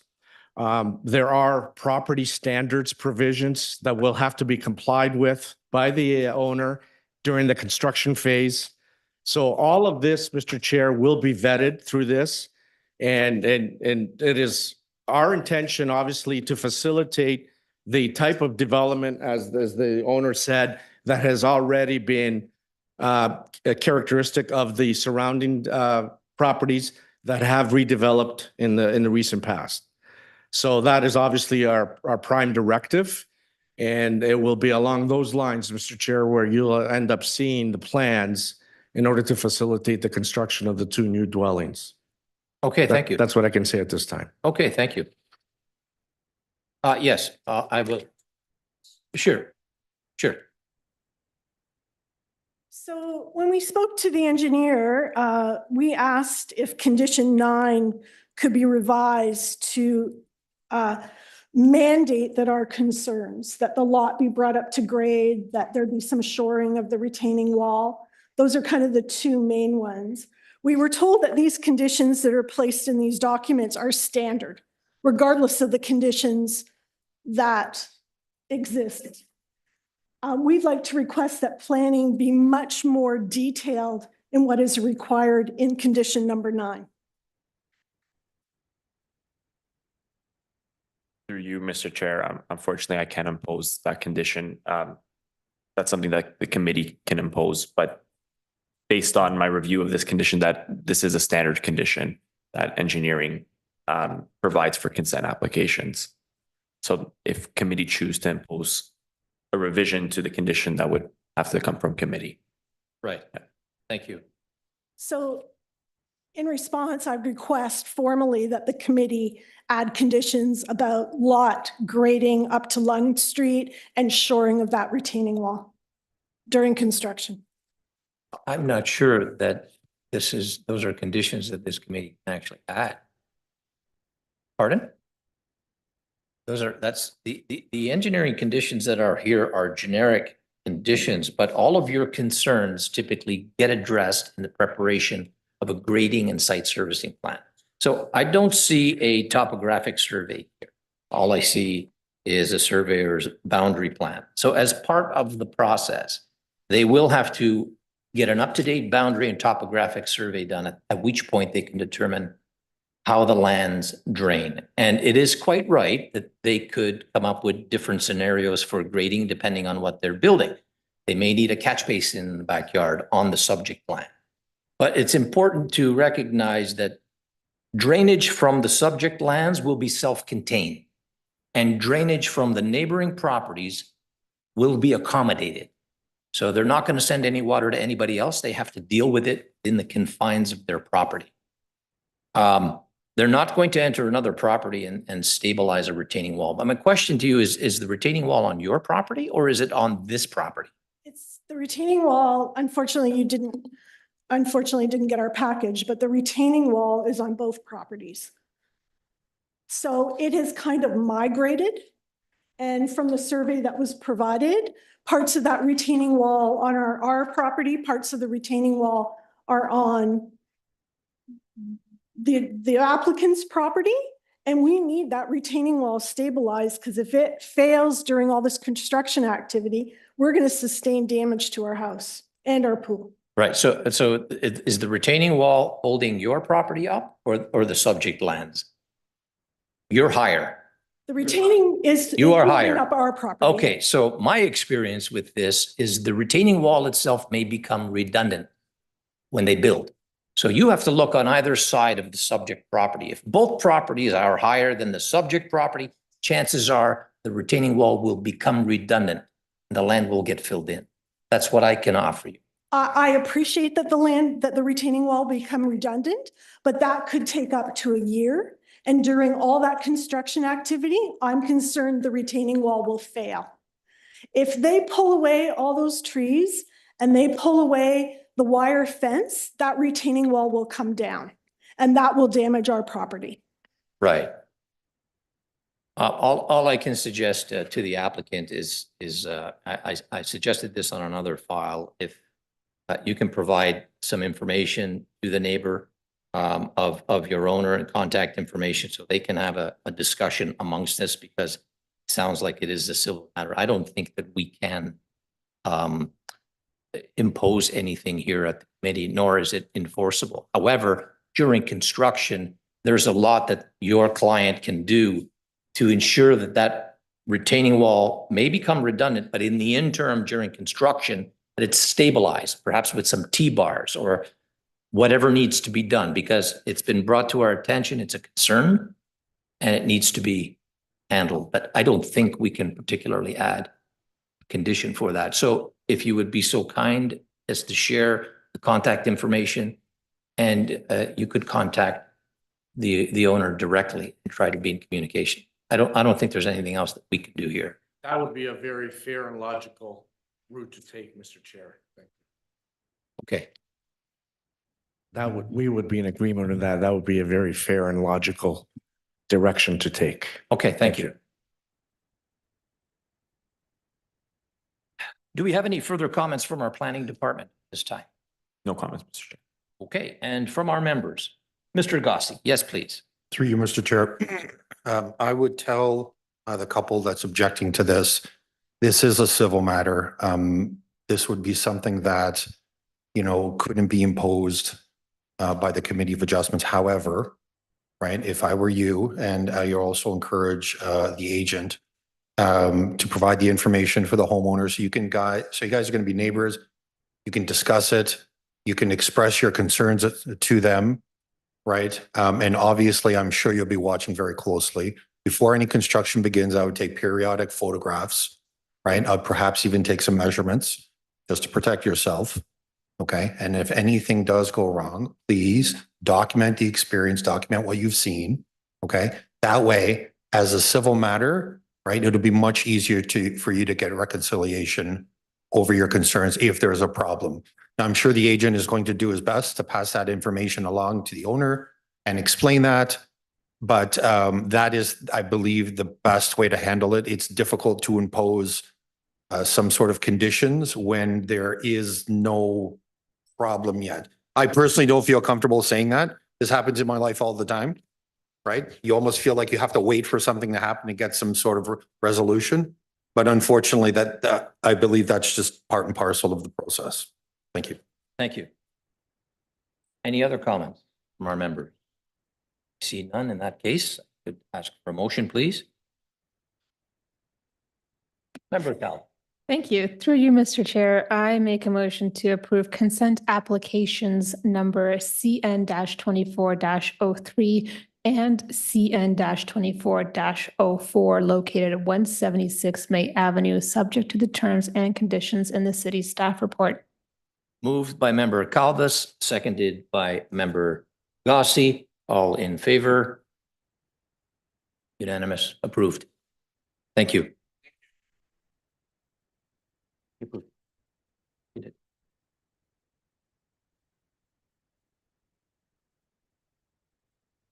Okay, our next application is item K, L, and M, located at 76 Bond Crescent. File numbers, one's a consent and two minor variances. MV-24-41, MV-24-42, and CN-24-07. Do we have any additional correspondence on this application? Through you, Mr. Chair, there are none. Thank you. Could the presenter come forward, please? And thank you, Mr. Chair. I do have a couple administrative matters, if I may indulge, Mr. Chair. The first is I did provide staff with a PowerPoint presentation that I would like to make use of. And secondly, Mr. Chair, this is our third time back since December of 2023 with this application. And this has been provided previously to staff, but I did not see or any mention in the staff report, nor did I see any other addendums. I do have some letters of support. I have 12 letters of support from the immediate neighbors. That I would like, obviously, to be part of this record and also to provide to the committee.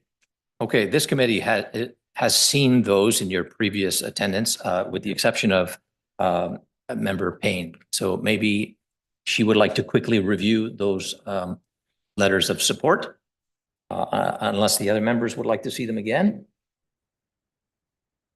How's that? Thank you. I Yes. really appreciate that. So for the record, there is additional correspondence on this application. It has been received by staff prior to tonight's meeting. That is correct. Thank you, Mr. Chair.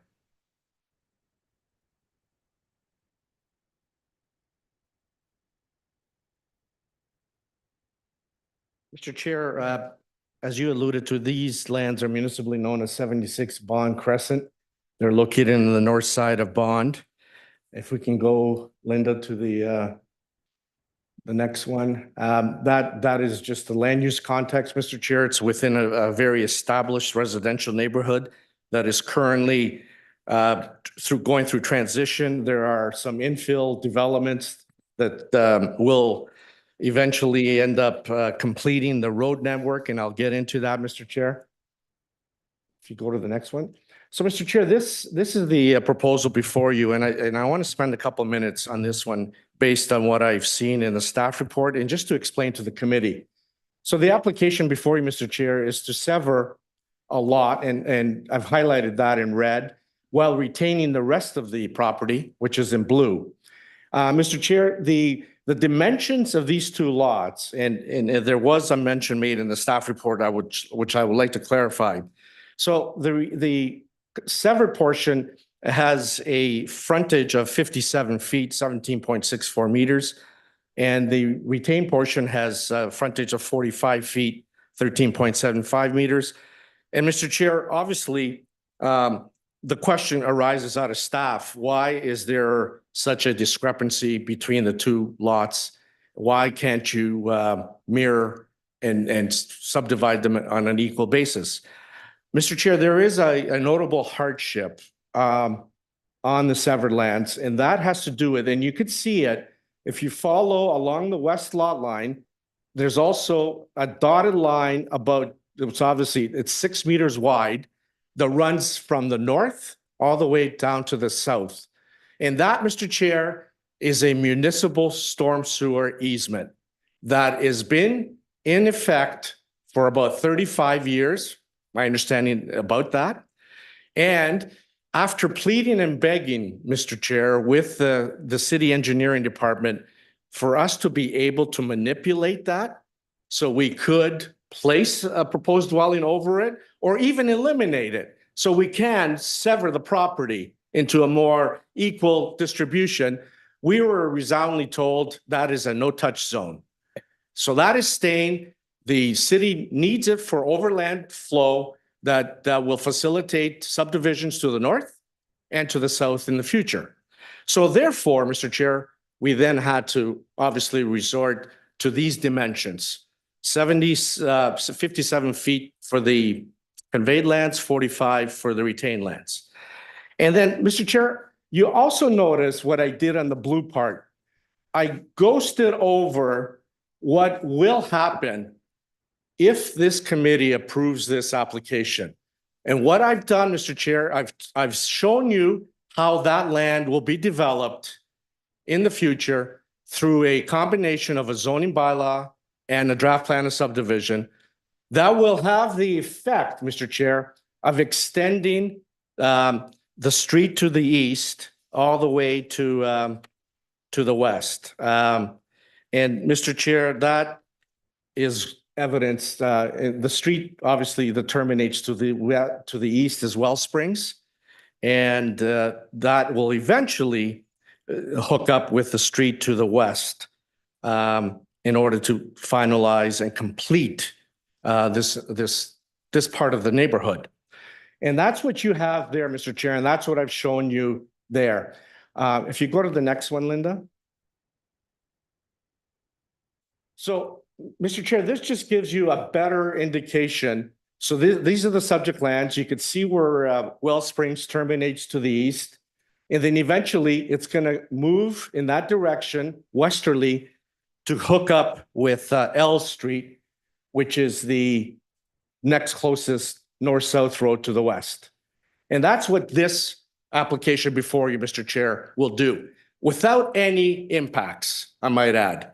Based on the application that you have before you, based on the dimensions of the proposed severed lots, that's what will be facilitated in this instance. Linda, if you can go to the next one. Okay, we're talking the official plan, Mr. Chair. Linda, keep going to the lot frontage. Keep going. And keep going. Okay, this one here. So, Mr. Chair, this is a lot frontage analysis. And what I've shown you here is the subject lands, the proposed severance. And what I've done is I've colored the surrounding lot context. The existing lots, Mr. Chair, around the subject lands are in blue. Those are primarily 50-foot lots. So these are 50-foot lots compared to what's being proposed of the subject lands being a 57-foot and a 45-foot. So the blue, Mr. Chair, are all 50-foot lots. The ones in green are 40-foot lots. So that gives you contextually what we are talking about.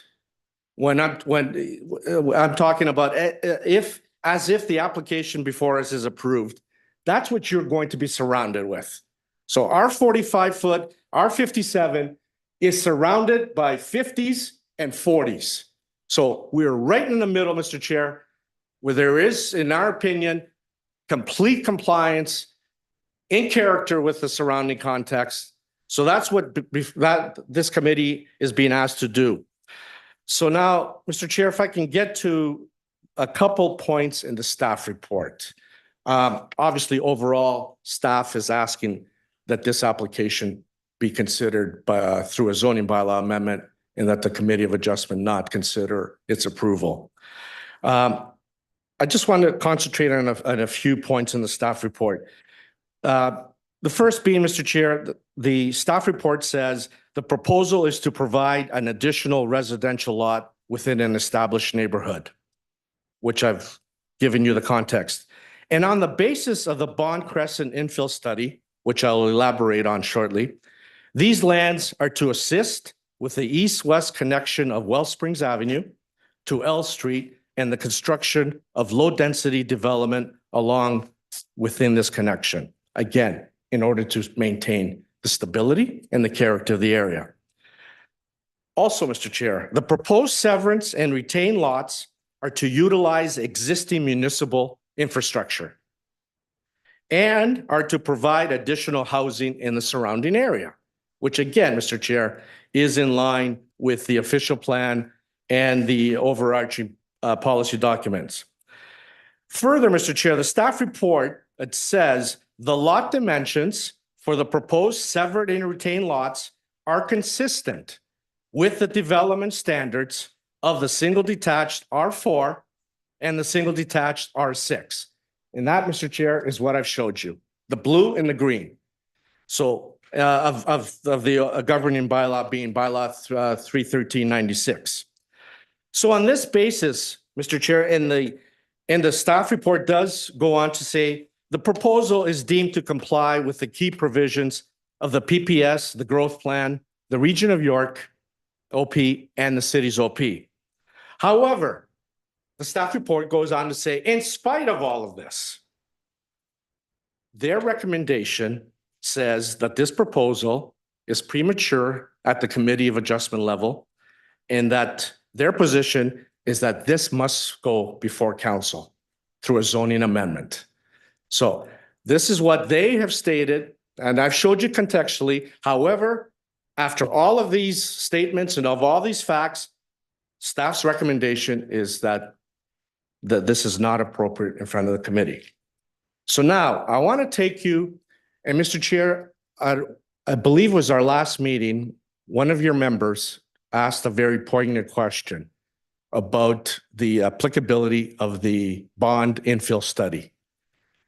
And the question, I believe, was, does that state that you must go through a zoning amendment? And the answer from staff was yes. Mr. Chair, I want to raise some points with this bond infill study. And Linda, if you can go to the last slide. So, Mr. Chair, the staff report is very good in that it does identify one of the critical issues of my application before you is through the provisions of the bond infill study, which was approved in 1988 and has been further updated in 2016. And that's just to keep up with the advancements that the city and the province is doing through sustainability measures and urban design guidelines. However, I do want to highlight, notwithstanding that, Mr. Chair, the basis of the bond infill study, and I want to read it for you. And I've highlighted for you. I know it's in front of you, but I just want to reiterate it. Although the preferred concept provides a basis for evaluating applications, there may be alternative concepts and design solutions submitted which maintain the principle and therefore should be considered. As is typical of infill areas, the many owners who wish to proceed at different times, and the intent of the infill study is to provide an overall structure as to how property should be developed to ensure the completion of the road network and lotting framework. So I'll stop there, and I showed you what this application will do. It will not prejudice whatsoever what I just read you. The second paragraph, Mr. Chair, once the comprehensive infill plan is approved, applications for zoning amendment, plans of subdivision, and consents to sever can be processed. Infill development in the Bond Crescent neighborhood will proceed on an application by application basis in order to accommodate the specific requirements of each group of property owners or individual owners in the case of severances. So, Mr. Chair, there is an ability for individual owners on an application by application basis to come before this committee and ask that this type of application that will not in any way prejudice what I showed you being the intent of the infill study to allow for the future completion of the neighborhood. And Mr. Chair, this application, if approved tonight by this committee, which has the power and the ability to do so, will not facilitate any negative aspects, and it will be in keeping with what I just read you being the intent of the bond infill study. And Mr. Chair, it really would be a shame if this application before you and what I showed you about its merits had to go to the OLT for this one additional lot that can be facilitated without any impacts while still allowing the remainder of the lands to come forward and be facilitated in accordance with what staff wants, which is a combination of zoning and draft plan in order to facilitate the completion of this neighborhood. So, Mr. Chair, thank you so much for allowing me to provide the merits of what I consider to be the merits of this application. And I am very glad to answer any further questions or clarifications. Thank you very much. Thank you for that. That was a very detailed, comprehensive presentation. Do we have any members of our audience that would like to speak? I guess not. And any questions from our planning department? No comments, Mr. Chair. Okay. I guess before I go to the committee members, I'll speak a little bit about this. At the last meetings that you came, I was in support of this application, if I recall.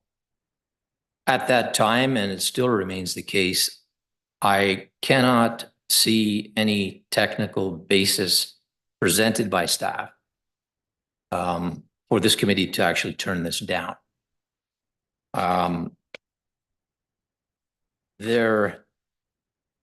In my opinion, there appears to be comments in the staff report that are somewhat false statements. And I'm a little puzzled and concerned as to why. I mean, I've been on this committee a long time and I've seen hundreds of consents. And the concept plan that you have prepared seems to address everything that you need to in terms of creating the lot and ensuring that there is no impact in the future. And clearly you are constrained to the west with an easement. But the staff report indicates in some areas that you haven't presented that rationale to them.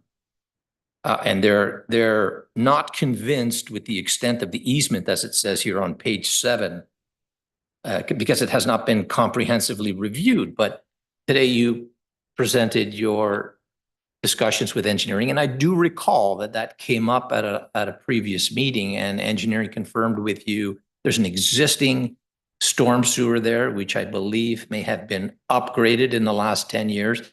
In addition to that, the surface is for the conveyance of overland flow. So you got two conditions that are preventing you from dividing the property completely in half. You have a channel above and you have a storm sewer below. So obviously you're going to try to, well, you have complied with the minimum frontage on the retained piece, and it's a 45-footer. We're not talking about 28-foot lot, a 35-foot lot, even a 40-foot lot. You're maintaining a 45-foot lot on that property. So again, once again, I'm a little confused by the rationale of the municipality here. They seem to be reaching. I would hate to see this go to the Ontario Land Tribunal simply because I don't think that staff have any technical basis or support to defend their position in this staff report. And the chances of you winning at an OLT are 99.9%. And why should you have to go through the time and expense? I think it's already probably cost you somewhere in the order of 15 to 20,000 just to be here. Not to mention it's your third appearance. The question that I have, though, is with respect to the landowner. Is your client a developer, or has he owned this property for 30, 40 years and he's looking to build himself on the new property and eventually sell off the balance of the land as you know, a parcel to adjoin to another property for one of the developers in the area to take over? Because that seems perfectly reasonable to me. And if he's been there for a long period of time, I think he probably deserves a consent, in my opinion. But if you could speak to that a little bit, because I'm a little confused. Are we dealing with a developer? Because this is not a plan of subdivision at this time. Should the client, your client, come back and try to further develop this property, then a draft plan of subdivision would be required and a zoning bylaw amendment at that time. I recognize what you're doing now, and I believe this is the forum to create the one lot. But if you could speak to the conditions surrounding your client. Are we dealing with a developer here? Why not develop the whole property if that were the case and be done with it? Thank you, Mr. Chair. You've asked you've made a number of comments and asked a couple of questions. First of all, the owner has been the owner of this property for, I believe it's in the range of 35 to 40 years. And by absolutely no means is he a developer. The developers are actually surrounding this property.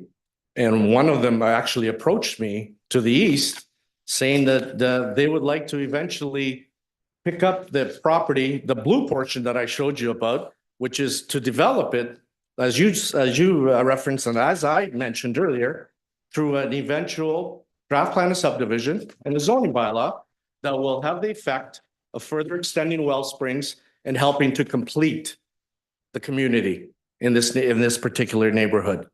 So, Mr. Chair, his intention is obviously to allow a family member to take over the severed lot, well, most likely disposing of the retained lot in the manner that I've showed you to a developer that will eventually end up facilitating this form of development through a zoning bylaw and a draft plan of subdivision.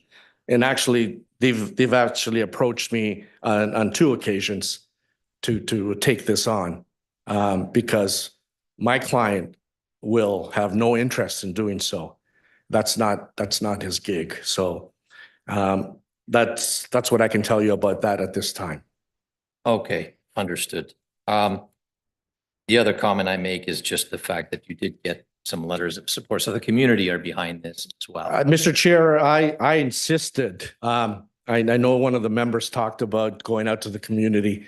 It's always my intention to go out to the community. So I asked the owner to go around his neighbors. And I know there's a lot of infill happening in that area, but I was pleasantly surprised to actually garner as many support letters that we got. And those are directly, we're not talking about somebody, 300 meters away. These are the immediate neighbors that, potentially would be impacted by any decisions made by the committee. So yes, the neighborhood and the neighbors are fully on board. And you see that you don't have anybody behind us here, even though staff is recommending that this application not move forward in front of this committee. So I am very pleased to see such support from those individuals that are most affected. Okay, thank you.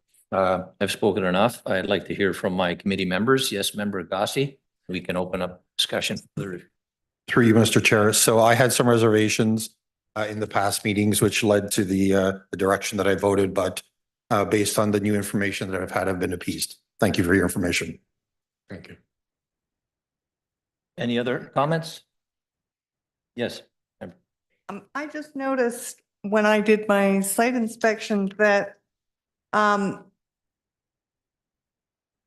one house to the east of 76 Bond has decreased front setback like what you're proposing. But the 10 homes to the west and more than 10 homes do not. Would you care to comment on that? You're absolutely right, because through you, Mr. Chair, to Member Payne, we have a juxtaposition here. This is an existing dwelling that's been around many, many decades. And in conjunction with a brand new infill area with brand new construction that would eventually place and build the buildings in a very uniform way, as you normally do in a plan of subdivision. So that's the juxtaposition that you're seeing right now. That's a very good question that you're asking, but that's what you get between the infill of today through a brand new plan of subdivision versus an existing dwelling that has been at that exact building siting for numerous decades. Thank you. Okay. Any further comments? Member Cobb.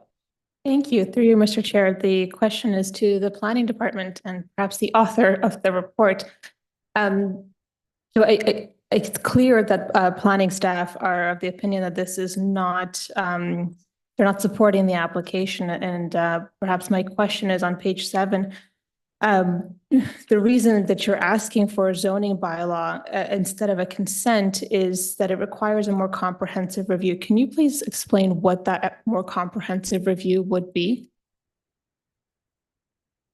Through you, Mr. Chair, the purpose of that comment is to just maintain the intent of the infill study and previous applications that went through that study. That went through a zoning bylaw amendment, and to have the property rezoned for newer standards. So it would, the process would be to go through that channel of the zoning bylaw amendment. The question? Okay, thank you. Any other further comments, questions? Okay, yes, go ahead.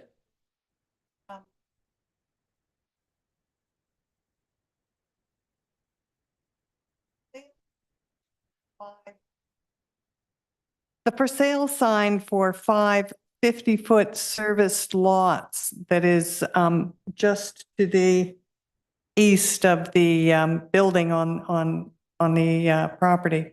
Is that your sign or is that?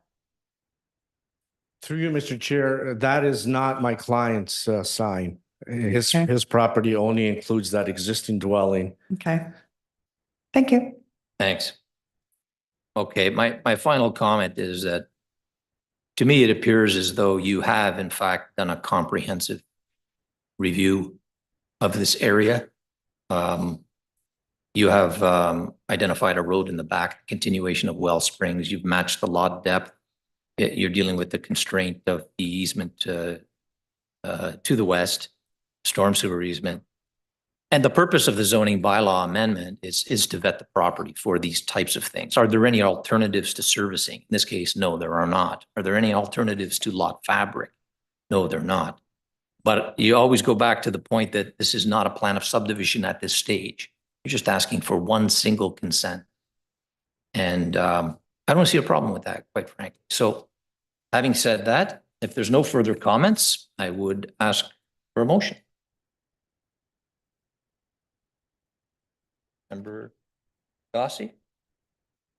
Through you, Mr. Chair, I apologize. My laptop has died. If I can just borrow the file for a moment. I would like to raise a motion to approve minor various applications. Item K, CN-24-07, item L, file number MV-24-41, and item M, file number MV-24-42 at 76 Bond Crescent, subject to terms and conditions in the staff reports. Moved by member Gossi, seconded by member. I'll second it.